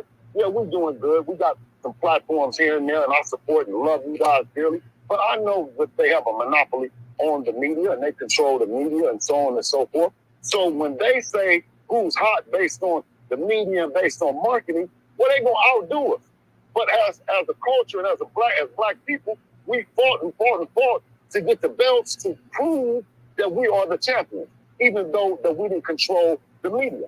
So now, I think there's some niggas, once I said some stupid ass niggas, that want to take the media and because they think they got a voice, and they're going to single-handedly try to kill the one thing that we work to get in the sport. Go look at all the heavyweight champions of yesteryear. Look at the way that they look. Go to the first heavyweight champion in boxing, and then start looking at how things have changed, right? Well, that has changed because of the talent. They just couldn't beat us when it came to getting in that ring. You just couldn't beat us for that belt. But you can beat us by controlling the media and the narrative that's being created because you guys own the outlet. You own the shit. But guess what? Allah didn't let us down. He created something called social media. I jumped out on here and I just started telling a few friends. I just started to brag just as a dad, moving into a man because he's bragging as an amateur coach saying, man, look at my son. And then we moved on to being the pros. I never said that if somebody did a better job, I wouldn't bring them in. I never said that. But I'm going to tell you this. Now, let me get to what I'm talking about. Top Rank ain't own us. Top Rank ain't have a motherfucking thing to do with that. No, I'm talking about after we won the belts. No, you can't tell us that the fight got to happen at Top Rank. We're not even with Top Rank, yo. So you talking about only Top Rank gonna get the money. Yeah, but once again, them stupid ass niggas who try to convince other intelligent black men to think like a stupid ass nigga, you're gonna sit there and wait for only Bob Arum. Yeah, Bob, you're all for nothing, brother. Whatever you say the fight is worth, Bob, then I'll take 75% of that. No. What they knew and what they did to Devin, they could have done to Shakur Stevenson. The business model that they said where you have to come, you don't have a belt, or you have a belt. You get a flat fucking fee. You get a flat fee to show up. You don't get no percentages. And damn sure no 50%. Shakur Stevenson and his team introduced, or I should say, not his team, Shakur Stevenson introduced that bullshit talking about the 50%. Because when we went to Australia, there was no percentage. It was a take it or leave it deal. And it was a 3-fight deal on the table. I said, man, we ain't going to do the brother like that and tell him nothing. And plus, the people. Once again, the stupid ass niggas gonna show up tap dancing and gonna say, no, you can't, no, don't do him like that. Nigga, where was you at when we was being dead? Jigaboo tap dancing ass nigga. When we was going through it, when the world stopped and said, we in Australia and Devin had to leave without his dad, where was you at, nigga? And I'm saying this, and I say that physically as a dumb nigga that jumps out and wants to take the lead when he shouldn't. He should lay back. You had your turn. Your turn is over with. Now, when I said this, I said, okay, I can talk with whatever promoter about making the fight happen. Whether it be Bob here, we can talk, hey, Bob, what do you have in the pot? Oh, no, that's pot. Bob, listen, huh? How much you gonna pay? Well, Bob, listen, I'm gonna go over here and I'm gonna go get this amount of money and I'm gonna come back and I'm gonna give it to you. You see what I'm saying? And we're gonna run it this way. Huh? No, I'm not gonna sit here and be saying, I don't know nobody in boxing. I got the guy with the most talent in there, the best jabs in boxing, the best feet. What do you mean that I don't know nobody? What do you think this is going to be an example for another mother and a father to sit down and wait and you got the goods? Or you going to sit up there like a nigga like KO and say everything but you in charge? Devin is in charge. Tank is in charge. So you are talking to me. Okay. I just wanted to make sure everything was directed to me. Please finish. And when it's my turn, let me talk. Go ahead. Excuse me. Let me finish. Because you did direct the shit at me. Right? And I sat there and listened. Hold on, nigga. I'm talking about you, but give me a second, and then you're gonna be able to. No, I got you. I just wanted to make sure. Finish up. But when it's my turn, don't try to talk over me because I'm gonna do your ass dirty. Any other nigga that go live TV, I'm gonna pull up. Yes, I'm talking to you, but excuse me for interrupting you while I'm roasting your ass. Give me a second. Now you ain't roasting me. You making yourself look bad, bro. All that name calling and shit. Go ahead though. When it's my turn, please be quiet. I got on the stage at the press conference and I said on the press conference, I said, Bob Arum ain't talked to me about no motherfucking body, no option, no none of that shit. Ain't nothing on the motherfucking table. That's what I said. With Bob Arum standing right there. You know what I mean? So what I said was how the fuck you ain't gonna talk to me about making no fight happen, but then you gonna let this nigga inside the ring and it's going to you already shot a text message of a fight and then came back and said, no. I'm saying what I'm telling these niggas is that if you play with these people and you play with your brand, nigga, you're gonna get fucked up. And I'm not going to cut no deal, no side deal with no fighter behind nobody's back. Whether it be my son or nobody. I'm not coming out here. I'm in the streets. So when I got bombarded with the Shakur shit, he got mad because I said it was a publicity stunt. Just like they got mad when we walked out the motherfucking ring. But why ain't you talking to me about the fight before it happened? Before you come up in the ring? Because you're saying that you want the people to do what? When we've been over here for 3 fights. There ain't nothing on the table. Nothing to look at. You guys are smarter than me. I'm just a dad. How long does it take for you guys to put something on there? Right? I take a chance. I'm Bob Arum, Hall of Fame promoter. For the people, I say, hey, man, ain't nothing on there because I'm talking to y'all. Right? When Bob Arum, most of the time, say the fans don't know shit. They don't know shit, and they keep pushing the same agenda that KO is trying to push, that Devin Haney at 24 years old, that he couldn't go talk to Saudi Arabia with Shakur Stevenson.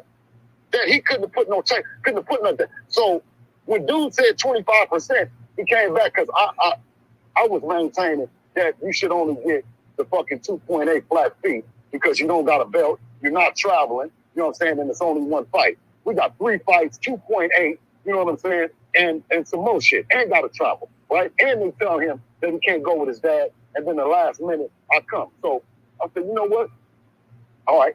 But I'm gonna keep it clean though. We're gonna go up to 3.5. We're gonna get, and you don't gotta travel, you don't gotta do none of that. He came back when he didn't take the 2.8 because the bottle shit. I called him up and I said, "Hey man, y'all taking this shit too far, man. They're gonna think that y'all put something on the table, and I'm not going for it." I said, "Don't play with me like that because it'll fuck my job up." You know what I'm saying? Right. That I didn't make a decision behind Devin, and then you got me looking stupid. So he says, "No, I promise you, hold on. Let me reach out He reached out to dude, man. He reached out to them, and he said, "So, Bill, let's start talking about what are you thinking?" I said, "What the fuck do you mean what I'm thinking? You already know what it is. Tell that dude the same shit you told me when I came up in the office and wanted to be undisputed champion." You see what I'm saying? So they started yabba dabba do. I said, "Okay, well, let me be creative then." You see what I'm saying? Then how about he take that because he don't gotta travel, he don't gotta do none of that. It's just one fight. No. He's not. I said, go ask him. He said no. He said 50%. I said 50% of what?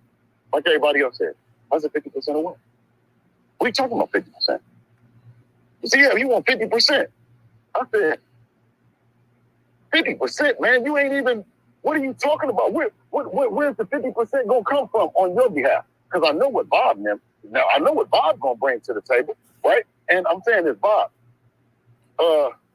are you talking to him like that? Because I walk up out of this motherfucking office. Are you going to give the fighter his motherfucking fee like you did with Devin? Or are you saying that you playing two sides to the motherfucking middle? Because if it's that you want ESPN, you want to make big fights happen, you want to be fair, and you want to be all the shit, you really want to make this fight happen, then be creative. Bob, you know what to do. How you put it on there? With me. So I looked up when he kept saying 50%, I looked up and I said purse split and all the shit, just like y'all would do, just like any mom and dad, purse split, 50%. I couldn't find no 50% purse split for nothing, for no undisputed, no nothing, no title, no nothing. So I said, man, here's a motherfucker. So I looked and then I said 20%. I seen when the percentage, I seen 20% with Tyson Fury and Dillian White. And I said the 20%. Then there was other fighters that say 25%, and it's for one belt. So I came back to Dev and I told Dev, I said, Dev, ain't nothing for no undisputed. Man, you defended it twice, and he talking about a percentage. Nobody would ever give you a percentage like that. It's not gonna happen, Dev. And then so Dev rested for a second on it, and he was listening to me. And then he said, Dad, he came back, not listening to me. He said, offer him the 25%. So I went in there and told him the 25%. I said, but for one, I said, I'm doing what you say, but this is not going to look from an executive standpoint that we just did all the shit and we got the leverage that we're going to do that just because the people are saying this shit about Shakur. He said, no, give me off him 25%, right? Shakur, we never said nothing to nobody about nothing on negotiations, no nothing. Shakur came back out and said, little bro, you know I wasn't going to take the 25%. I'm like, what the fuck is he talking about, man? You could have still called us. You could have said something, anything, but you keep saying 50% anyway, which you don't deserve no percentage. So that's why I said it could have went bad when you got a guy that come out the hood, because I fuck with the neighborhood. I come out the neighborhood. So you got a guy that's mixed up in the business and he playing games, he can fuck around and get somebody kicked out the business. He fuck around and get something happen when you're playing them little punk ass games that you're playing. And then you go back and tell people shit, and then you go back and create this fake narrative. You see what I'm saying? Right. But to answer the question, the only thing that I came on, and everybody can have opinion, is saying we fought for our independence, right? And just because they're offering the fight, Bob Arum is offering the fight, that means somebody else could be offering the fight. Now, when you say it gets sent to purse bid, you can say that it can get sent to purse bid for one belt that he's going to become against Edwin De Los Santos. But is that enough? If you believe that you could have beaten Devin Haney, then you would have had the ring belt, the WBA belt, the WBO belt, and an IBF belt. You'd have ring, WBO, WBA, and IBF.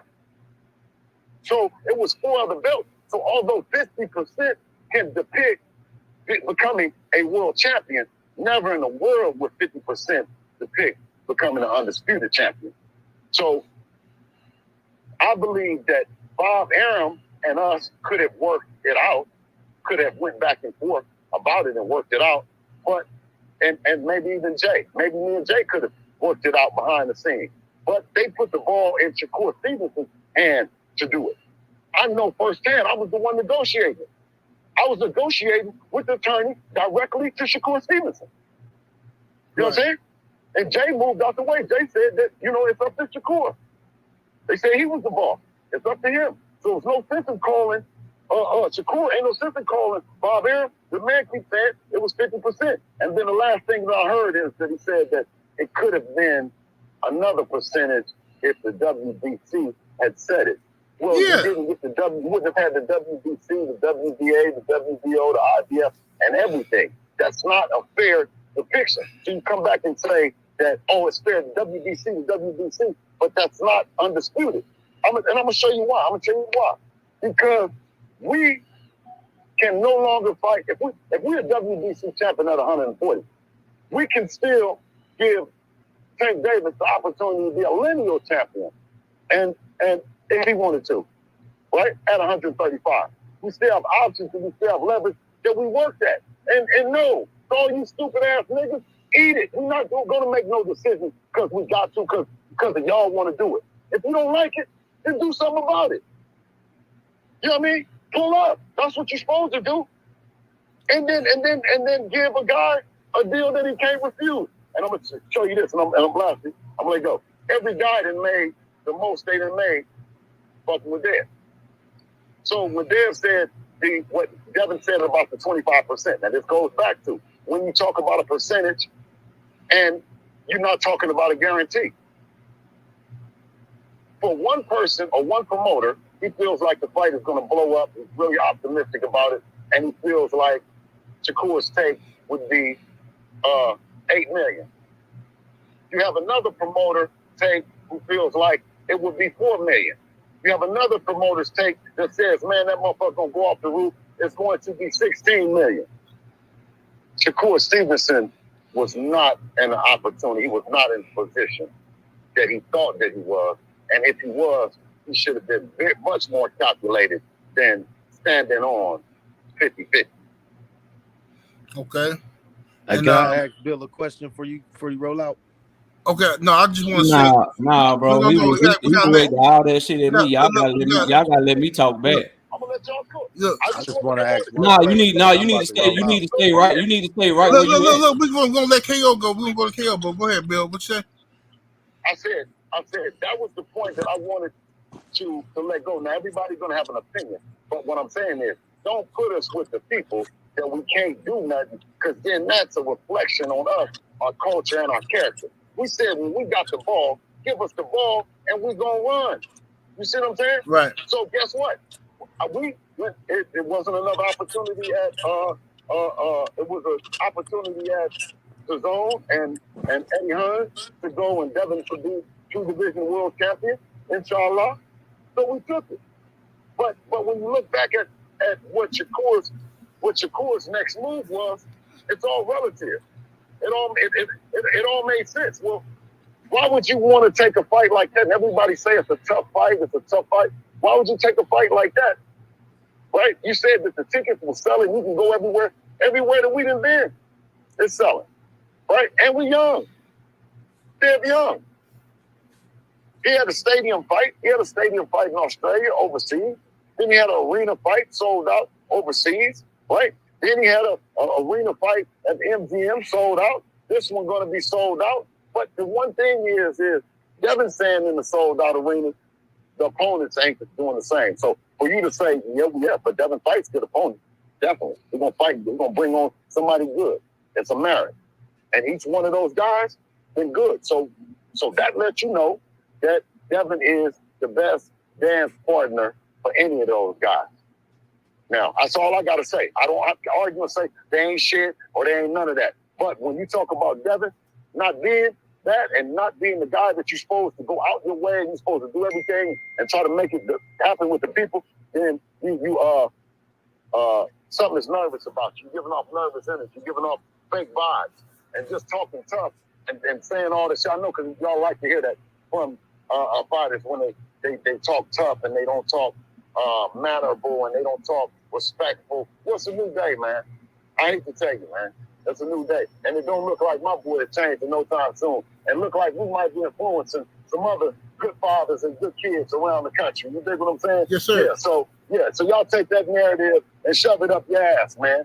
You see what I'm saying? Yeah, that old coming up from the mud shit and all that, man. Listen, coming up from the mud. But now as a people, right? We ain't suffering like buffering like people overseas, man. This ain't no mud, man. Y'all get out of that bullshit. I know we done came up all tough and we done came up, but guess what? I bet you this. God puts a star in every household. Yeah, you just ain't shining it right. Yeah, because it's shining. Yeah, but you just lost sight. Yeah, when you first seen him and he was a month old and 2 months and then 6 and then, yeah, somewhere along the line you got distracted, man. I didn't. I got a tennis player on the way, man. Yeah, but I don't do no lying. Yeah, at all. You know what I'm saying? So, like I said, I reserve the right to step back, and I just want to get that point across because Knockout, I got respect for you. Respect. If you got respect for me, stay right here and let me respond to you. No, I told you. If you got respect for me, stay right here and let me respond to you, and then respond to what I say. If you got respect for me. Hey, listen. Let me tell you. No, I'm gonna show you, nigga. I'm gonna show you. No.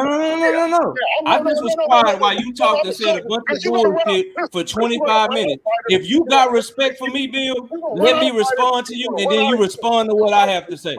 You know what it is, bro. That's why you trying to run off this motherfucker. You want to talk, but guess what? I can talk good, but guess what? 7-8 got it from here. You did? Yeah, that's exactly what I thought. That's exactly what I thought. I got it. Don't worry about it, Bill. That's exactly what I thought. Bill. That's exactly what I thought, bro. That's exactly what I thought. Go ahead, respond. Bill, Bill here, he listening.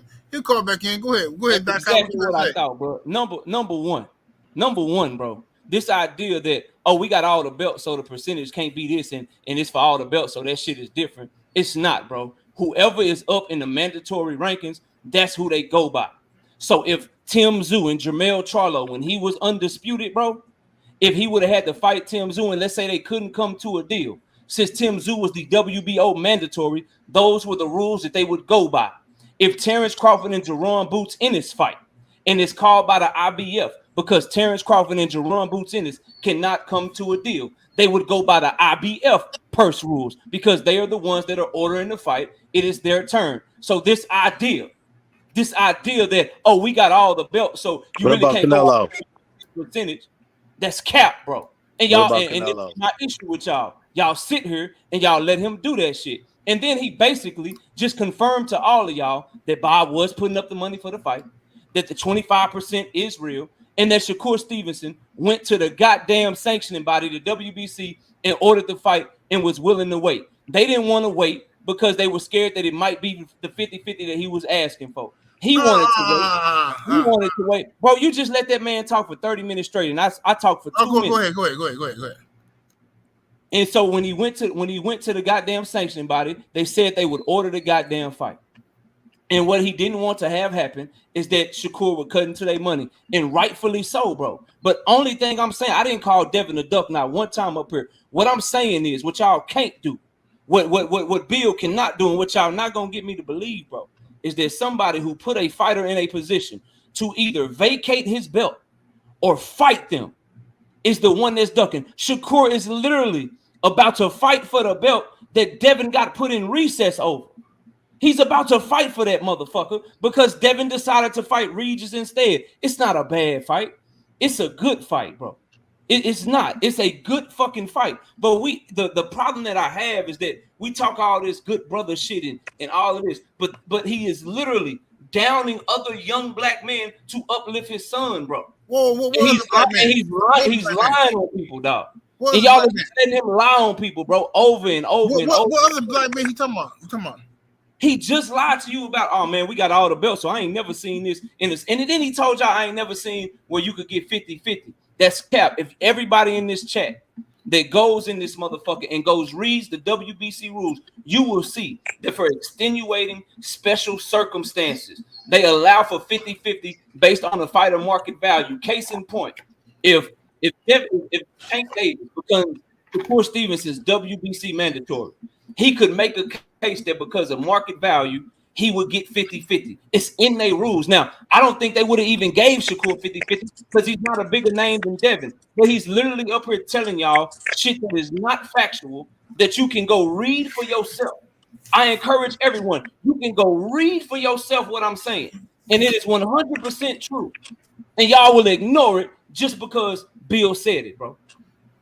I just gave you facts about Tim Zoo and Jamel Charlo. I just gave you facts about Jerron Ennis and motherfucking and Terrence Bud Crawford. That is how the shit go. If Canelo Alvarez, who is the undisputed champion at 168 pounds, if he gets called, if David Benavidez is called as his mandatory right now, bro, they will go by the WBC rules, bro, because he's his WBC mandatory, even though he's fighting for all the belts, bro. That is how that shit works. Whoever is up in the pecking order, that's the split that they go off of. This is not new information. This is how that shit goes, bro. And y'all just let them do it. But let me know when you're done. I don't want to interrupt you, brother. Go ahead. I'm done, bro. I just want to ask you two questions. Let me ask you this, brother KO. I find it extremely interesting that whenever we're cooking on Tank and Dev situation, I find it extremely interesting that somehow we always end up on Shakur and Devin, never Tank and Devin. Okay. However, but let's just deal with it though. Shakur Stevenson was offered 25% to fight Devin Haney. Instead of Shakur Stevenson giving a counter offer, he ran to the sanctioning body to ask for them to issue the fight. Okay. When he knew, Shakur already knew, the Devin Haney plan was, after I beat Loma, if I don't get Tank, I'm going up to 140. He already knew this because he's Devin Haney's homeboy. So he's playing you, brother. He playing you. He pretended like he wants to smoke with Devin. When he already admitted, you caught him already admitting, oh, hey, I hit Devin Haney up behind the scenes and I told him, bro, hey, I ain't want no smoke. It's a publicity stunt. Once you catch a nigga doing that shit, bro, you already know what time it is. Shakur is milking this situation. He playing y'all.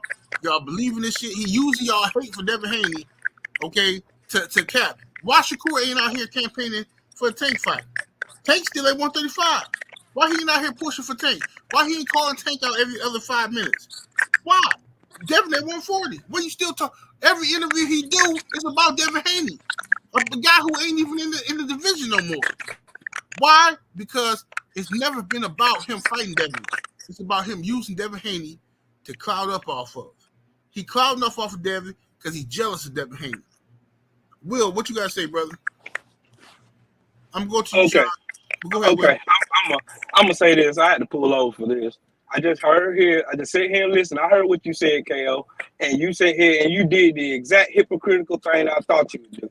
When Bill got on your top, you now all of a sudden he talking down on young black man. But you just tried to little boy me right here on this panel a little while ago before Bill got on here. Don't do that, man. Don't do that.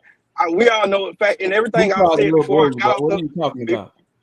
You call me a liar indirectly through. I didn't call you a liar. I said and then ran off the goddamn what I said was don't do that. what I said was what I said was see you still over talking me. You still trying to little boy me indirectly. You ain't even trying to let nobody else get a word in. You was talking pretty much the whole show. Then you got mad because Bill was talking for 25 minutes. You've been talking more than anybody up here. I ain't not one time disrespect you, never one time came and talked over you. I never tried to son you, never called you a liar. What I said was Tank Davis is a liar. Tank Davis is the one that got on Showtime and called out Devin Haney and didn't fight him and went and fought 2 Garcias. That's what he did. Unless you are Tank Davis, if you is Doppler, unless you is twin or something, or you some stand-up double or stand-in or whatever, it don't apply to you. It applies to Tank Davis. Get out your feelings, man. It ain't had nothing to do with you. This is Tank Davis. Tank Davis did all that shit. Not Dev, not Shakur. Shakur did his own goofy ass shit. So you got everything. You just literally got up on this panel and basically tried to sun me as if I don't know what I'm talking about when I just told you something that came out of that man's mouth. You just capped. It came out of his mouth. You just capped, Will. That came out. How's that count? That came out of his mouth. If it's cap, it's him. I'm sorry, brothers. Before y'all respond to each other, let me address one thing real quick.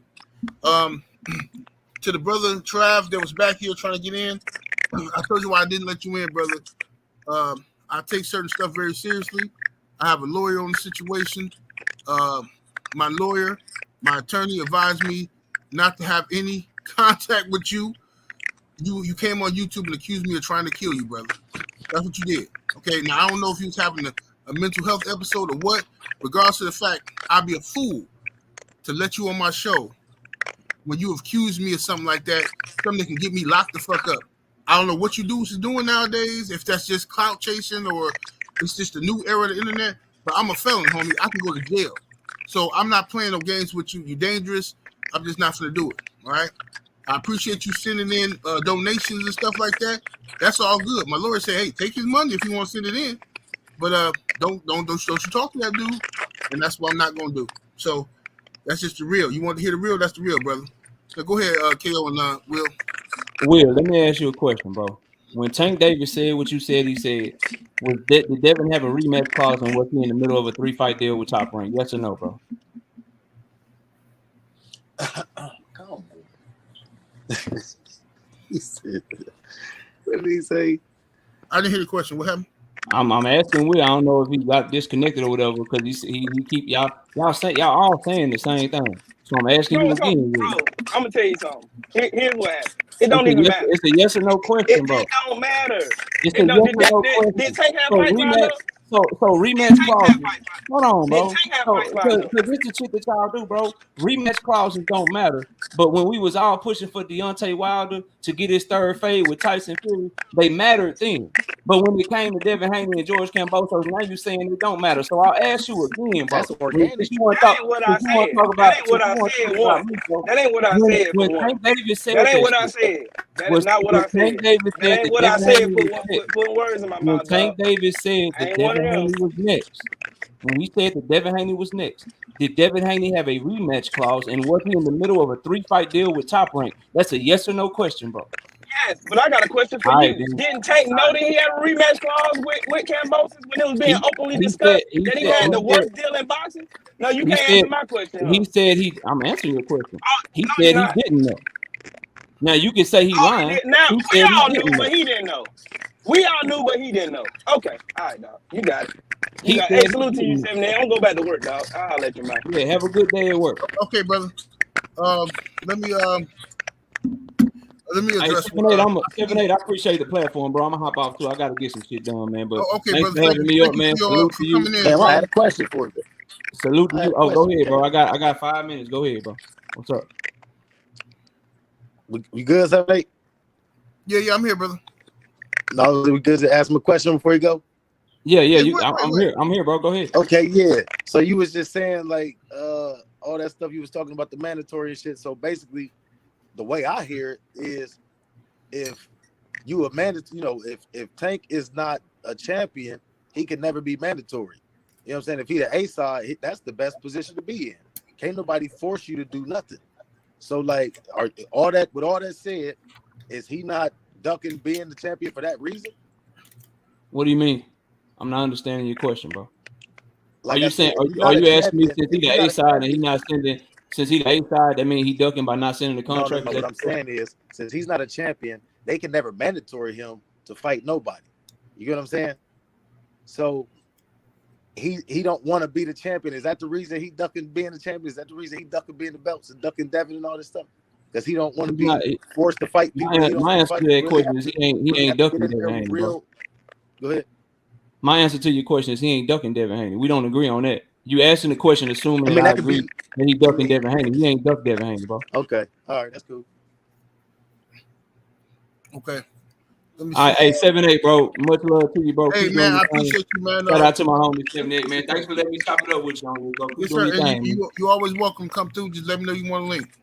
Yeah, always, bro. Always. But I love the work you're doing, man. You've been pushing this sport forward for a long time. Much respect to you and everything that you do, bro. Y'all boys take it easy, man. Yes, sir. Salute, brother. Big Shaq in the background. Let me see your face, brother. I just want to make sure you okay. I got you, brother. I got you. About to put you in, Big Shaq. Okay, Tyrant in the background. I can't see your face, homie. I can't let you in, brother. I don't know who you are back there. Okay, I see you, Tyrant. Okay, there you go. You can 78, man. My long-time supporter. This is my first time hollering at you, though. I know you. What's up, comrade? How you doing, brother? But my whole twist, bro, is like, yo, this shit is weird, man, because it's like after all we done seen happen in boxing, everybody acting like the fighters got the final say still, man. Bill and them the only one that keeping it a buck, saying that fight ain't right now. I don't see why everybody is doing this silly shit, bro. This shit is confusing to me. Hey man, bro, don't nobody want to listen, fam. Like, look, I just want to be trying to tell people, Bill Haney is the only person besides Deontay Wilder that's coming on the internet talking to the fans directly and telling you what's the ins and outs of the business. Everybody else is sending little stuff through the media, little bits and pieces, and YouTubers trying to put stuff together to make a narrative for a video. Everybody else, these two guys are telling you what's really happening. So, but them the two guys that's the most attacked though, because they're telling you what's going on. The funny thing is, out of all of the fighters, Devin Haney got the most control of his career. So why wouldn't it behoove us to believe the guy that's actually calling some of his own shots? It's kind of crazy. It don't make sense because Tank not in the driver's seat, and none of these other fighters really in the driver's seat or in the meetings. I think the young fella the only one that's really in the meeting. No, so take this shit that is back. Hey, brother Sean. Sean, Hey. I gotta mute you, brother, because you got like there's some static in your background, brother Sean. Okay, go ahead, brother. Big Shaq, go ahead, brother. Yeah, so what I was saying was, it's Tank not really in the meetings, man. He not calling his own shots. He being maneuvered by the PBC. Everybody knows this, man. And Devin Haney being the only fighter that's really actually privy to what these other guys have in front of him, I don't see why it's so hard for folks to listen to the young fella. And then his record is showing what he's willing to sacrifice to make the shit happen. Nobody else want to make no sacrifices. Everybody else just get a free damn run. You just come in, get the call of shots. You ain't got none of the belts. I just shit. Y'all get Canelo all this respect, but as soon as a young black man in the driver's seat, it's a goddamn problem, and everybody can dispute the shots they calling. This shit is weird to me, bro. I don't like this shit, and it's been going down in boxing since I've been watching it. I hear you, brother. Now Tank in them meetings too. He got his own promotional company now too, so he don't get no excuse for that. Yeah. So let me go to Tyrant. Go ahead, brother. You've been waiting in it for a minute. Yo, what's going on? Can y'all hear me? Yes, sir. So I wanted to address what KO was saying about. He said Bill Haney lied about the percentage for the belts. He did not tell a lie, right? KO said basically the same thing Bill Haney said, calling him a liar. Bill Haney never said that he ain't never heard of no 50% for a belt. He said for undisputed, meaning all the belts, right? So if he didn't say, no, he's never heard of a fighter getting 50% for one belt. So what is he talking about, right? So if WBC or whatever belt sanctioning body orders a fight and gives 50%, that's for the one belt. And Bill Haney is saying, why we give you 50% of the entire thing when you're only mandatory for one belt? That's what he's saying.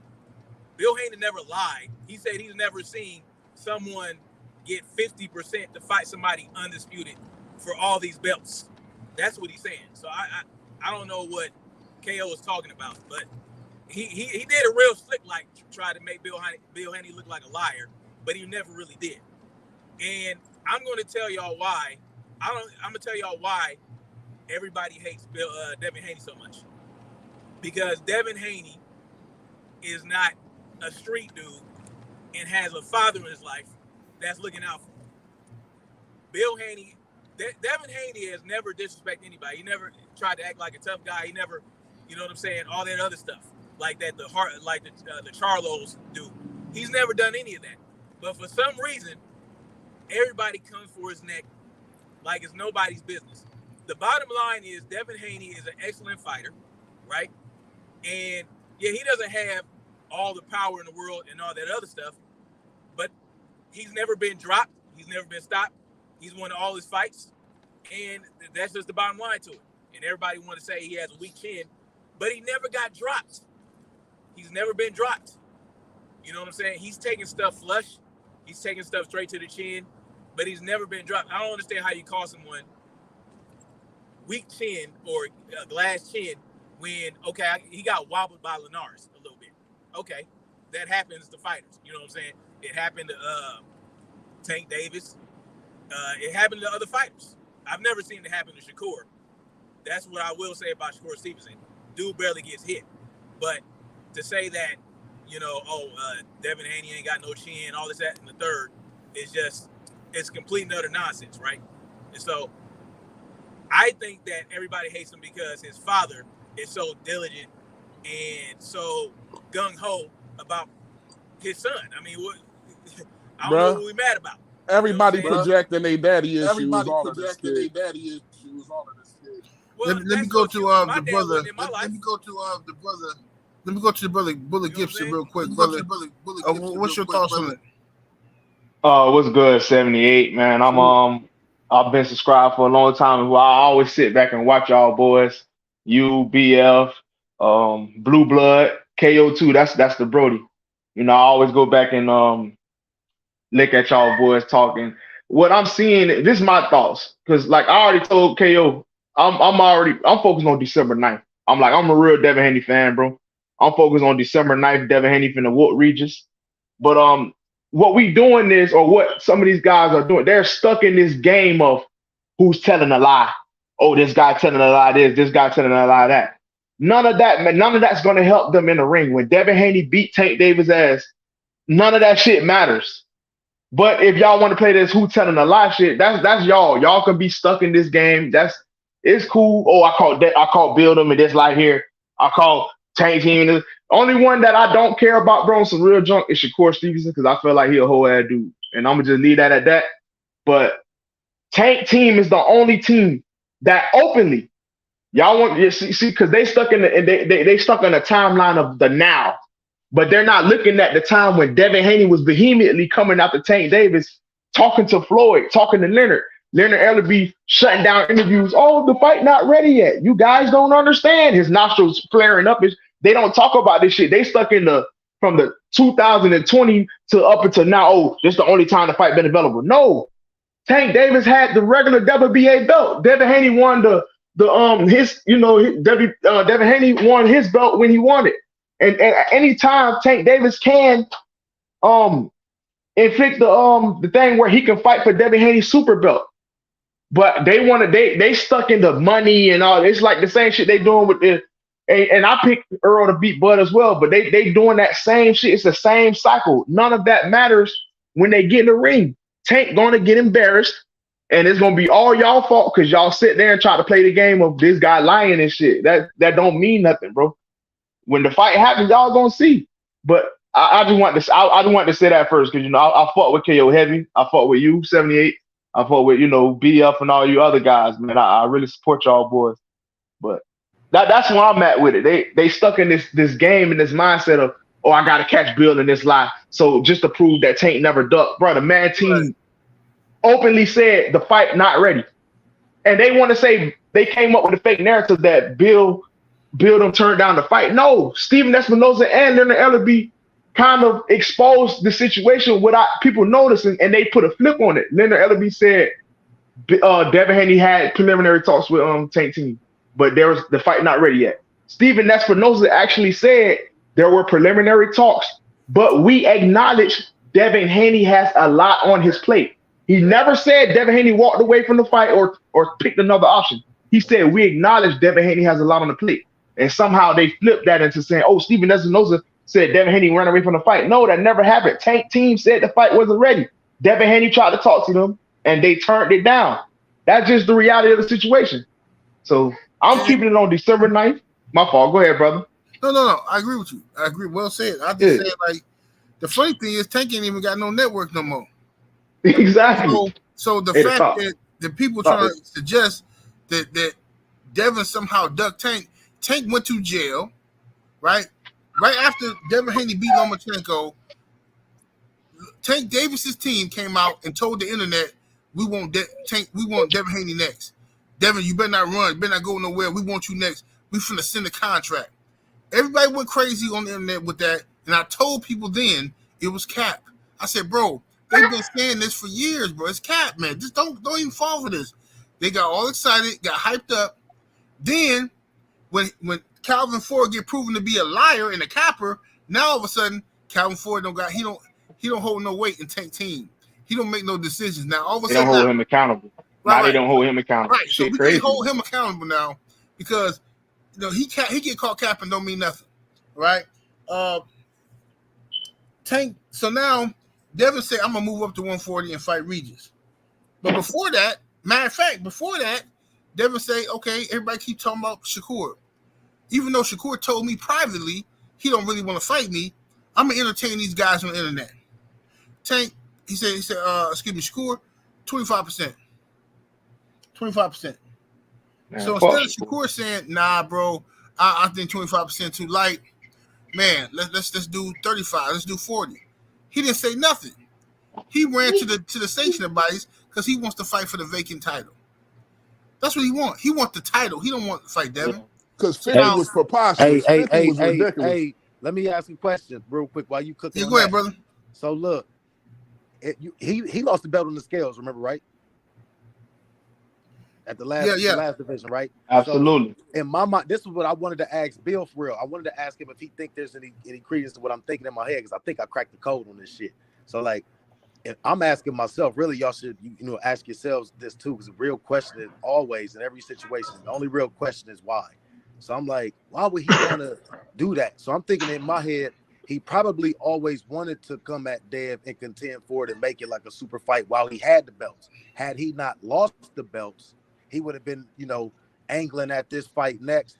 Probably had a tune-up in between, and then it'd be two champions face. Hold on, real quick. Let me cook. It'd be two champions facing off against each other, and he's challenging now Devin for the 135 belt, and then he'll have he'd be unified in two divisions, and now he's gonna be angling for the Tank situation. And since he didn't get that, he lost it on the scales. Now he's trying to get that 50% to make up due for what he would have made. He can't get that money now. That's gone, and now he's trying to make up that, like I said, make up that purse by angling at 50%. That's just not feasible. You know what I'm saying? I wanted to ask Bill if he, you know what I'm saying, but it's cool. You know what I'm saying? Ask yourselves that. You know what I'm saying? That could have been his angle the whole time. And his man, that might be his angle. Get that bag in a short amount of time is to try to milk sit down, baby. The thing we got to consider though, man, Bob don't let his fighters move like that. Bob trying to look out for Bob, yo. So that might be in Shakur's mind, but Bob ain't with none of that shit, bro. He gonna run you through a bunch of soft-ass, littler Mexicans and maximize your name until he ready. You know what I mean? That's what he do. Let me get in here. What's up with the Drew? What's good? Let me get in here because I'm at work. I ain't got long. Listen, salute to everybody on the panel. Salute to everybody. Salute to Trill Bell and salute to KO. Listen, I just want to know when we're going to stop this nonsense. I just want to know. Every time, listen, about 8 years ago now, I just wanted Manny Pacquiao and Floyd Mayweather to go the fuck away so boxing can go back to normal. And it's gotten worse. And to AJ with him ducking Wilder, and Floyd has us well trained. Now fans are talking about letting fights marinate, and like we're promoters, like we got money invested in this shit. We don't. All right. I firmly believe that it's a little bit of both. Suits are involved.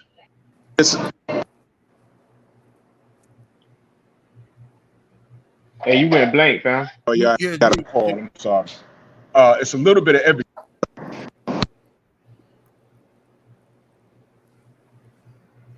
Drew, can you hear me? Yeah, Drew. Yeah, you breaking up, Drew. You ain't got no good reception right there where you at, brother. Hey, 78, let me say this one real quick. Mm-hmm. Because the only thing I don't like is they try to harp on, the Devin Haney, they try to paint them as the narrative as liars and they running and I wonder why nobody, because only 78, I can honestly say 78, and I seen BF was on it as well. These guys wasn't coming at Triple G and all that stuff. Like, they wasn't coming at Lope and all these Caucasian boxers that been hiding from people for years. They weren't coming at these guys like that, bro. They wasn't, bro. And I was watching. And I wonder why nobody is talking about how Shakur Stevenson is at 135. And he was in the interview talking about something, I want anyway to come up and fight me. What are you, bro? You're at 135. What are you talking about? You all over the place trying to call out the hottest names, like the hottest people. Like, bro, no, you're a 135 fighter now. Gotta save Shakur Stevenson. We gotta protect him from Devin. I'm breaking up. No, you good. You good. Oh, okay. We got to protect him for Devin. We got to paint Devin as a liar. Shakur Stevenson turned down the fight, but nah, Devin Haney lied. They don't say these things, bro. Shakur Stevenson be doing flaw shit. That's why I don't like, bro. I'm gonna keep it a stat. I don't like him, and they don't never say this. Only thing they want to harp on is he didn't duck Devin. All right, you can believe what you want to believe, but what about the other fuck shit he's doing? Let's keep it 100. I'm sorry. I'm back. I'm sorry, y'all. My bad. I had got a phone call. Yes, sir. Y'all can hear me? Yeah, okay, my bad. I'm sorry, y'all. All right, listen. The more things change, the more things stay the same. All right. This is some bullshit. Listen, Tank is a phenomenal talent. So is Devin. So is Shakur. And the truth of the matter is, we won't know who's the best between those three brothers unless they fight. Now, I personally, y'all know how I feel about Shakur. I believe that he played himself to the utmost. All right. Tank, to me, is playing both sides of the fence. He's the A side and everything. In my opinion, all he has to do is call for the fights. All right. With that being said, I did find it strange that somehow we were questioning the integrity of us being black men. All right. I'm gonna step outside of boxing as far as I'm concerned. If y'all follow me, y'all know I play those monkey videos. There's some comedy behind that, but I play those damn things for a reason. And the reason is there's a lot of niggas on here out of pocket. If you go around to these different panels, you go around these different shows, you know it. A lot of y'all niggas are out of pocket. All right, the reality is I want what's best for all of these brothers. I want what's best for all of them. All of this trash talking amongst fan bases, I actually think it's very healthy. All right. But some of you guys, I'm not saying all, and I'm not firing personal shots at anybody in particular. I'm just saying a lot of niggas are out of pocket. And so I was laughing when I heard Bill refer to niggas as monkeys. I almost fell out my seat. The shit was funny to me. When I'm telling you niggas, and y'all know who y'all are. Y'all know who y'all are. Keep focused. A lot of y'all are not focused. All right, this is a game. All right. They actually want us going at each other. I've seen panels where it starts out boxing, then niggas is talking about pull up. One nigga in California, the other niggas in Australia somewhere, another niggas in Japan somewhere talking about pull up. Half y'all niggas ain't even got passports. Stop playing yourself. Keep your eyes on the goddamn prize. We want these brothers in the ring. We're the fan base. There's a proper way to do things.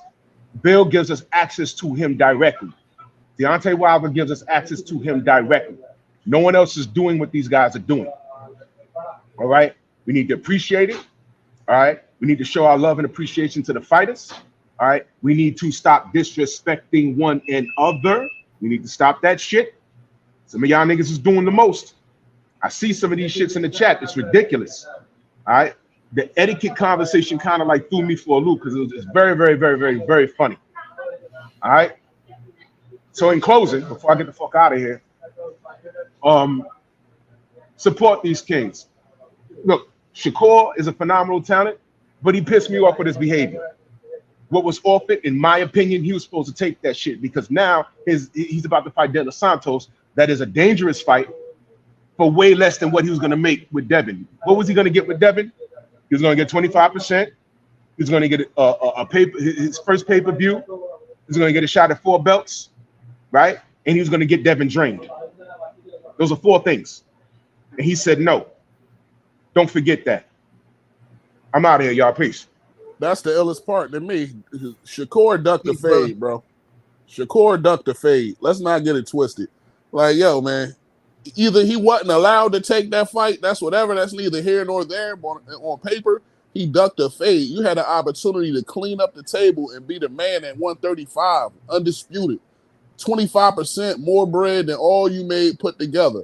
And let me be clear, bro. I'm not a fanatic of any of these fighters, bro. I'm a fan of the sport. So I want to see all of these cats fight. And I don't got a man in the game on who win, bro. I just want to see it because I think in a round robin situation, some folks you're gonna lose the one, win on against the other. Like it's not guaranteed because these are all talented fighters. But bro, if we gonna play games, bro, let's just pay attention to the fact that the person that's catching the most heat is the black man that's in charge of his future, bro. Like I don't see how that's not clear to people. The fact of the matter is he got more power than the powers that be like him having, bro. As simple as that. That's facts. All facts, brothers.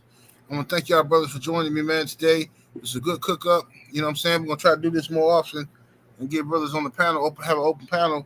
But thank y'all for joining me, man. I got to get up out of here and go pick up my babies. But I see you in the background, A-side. What's happening with it, homie? Hey, thanks, 78, for giving us your time and opportunity, man. Yes, sir. Salute. Chat, y'all can hear me? Okay, A-side can't get on for some reason. All right, y'all. Well, I'm up out of here, though. Salute to the mighty LDBC. Much love to the chat. A-side, you there? Salute. Can you hear me? Yes, sir. I hear you, brother. All right, perfect. Yeah, I just want to end it with this because I was making my point and Bill came on and started cooking. This is what I was saying. I was saying that Devin was a friend through and through. He didn't come out. He didn't embarrass Shakur. He didn't say that he was in his DMs. You know, a father in Bill Haney protected his son and told the truth. That's all he did. Shakur Stevenson did not defend his friend, who he proclaimed as his friend.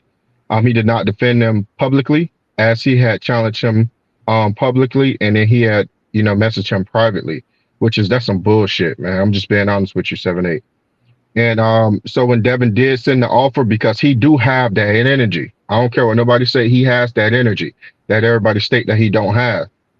He did not owe Shakur anything. Shakur was not a champion. Shakur came up to 135. Devin already stated that he can't make 135 no more, or he can't make it healthy. He's moving up to 140 to try his hand at 140. He still stayed there and offered what he believed to be his friend 25% of undisputed. Now, 7-8, you've been around, you lived longer than I have, and I'm quite certain you've been involved with the sport of boxing longer than I have.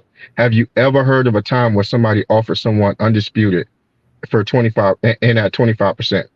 Undisputed in one shot, one fight. No, I never heard of it. Never heard of it.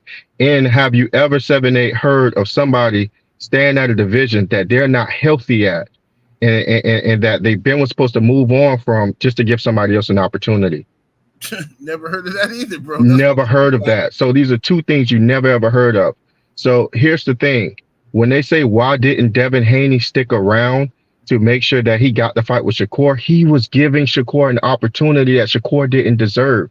Why the hell do he need to stay around to give this guy an opportunity who had besmirched his name all over the damn internet and did not defend him? Why do he owe Shakur him staying there to find out what the sanctioning bodies want to do? Why would Shakur then come out his mouth, turn down undisputed and say that was some bullshit at 25%, but then turn around and say if the WBC offer me 25%, 75% for one belt, I would take that? Most of the times it's not what a person is saying, is what they're not saying. And you got to pay attention to that person's actions. Right. Devin was a friend through and through. I don't care what nobody was saying. It makes no sense in my mind to turn down undisputed for 25%, but then to pick up a fight for one belt at 25%. It's something that you have going on with the man across the table from you that you're looking at, more so than the big, the big pretty much sanctioning body of the WBC. Shakur played it foul. I don't know how you can turn one deal down and say the other deal is good. No, if one deal is bullshit, then the other deal is bullshit with cow piss on it. Because Devin offered him the best deal that anybody had ever received. And from my opinion, in the history of boxing, I was going to stay at 135, a division I'm not healthy at, and I was going to give you an opportunity in the shot. I can't rock with nothing that nobody said. Talking about, Devin is a duck. Devin duck Shakur. Devin, for last I checked, ducks never send out offers. 7-8. No. That's just cap, bro. I'm gonna tell you right now, bro. You see how this show started off? This is what always happened. It started off with us talking about Gervonta Tank Davis and Devin, but Tank Davis fans are very clever at switching the topic to Devin and Shakur because they don't want to talk about the actual topic of Devin and Tank. because that's too obvious. But man, I gotta get up out of here. I gotta go pick up my daughter. No, you're fine. I just wanted to go ahead and finish that point. I'm actually getting back to work. Hopefully I'll see you through tonight. You gonna come through Blue Blood tonight? Yeah, I'll be through later on today. All right, bet. See you there. See you there, great brother. All right, Peace then. from the A side. Peace. Thank y'all for everybody who joined us today. Brother Rich, I see you in the background. I'm sorry, brother, you came on too late. I'm gonna get up out of here. Much love to everybody that came through, though. Appreciate y'all. Smash that like button on the way out. We should have over 500 likes in the building. Get them likes all the way up on the way out. Appreciate the chat, super chat, and everybody came through showing love. We up out of here. Deuces.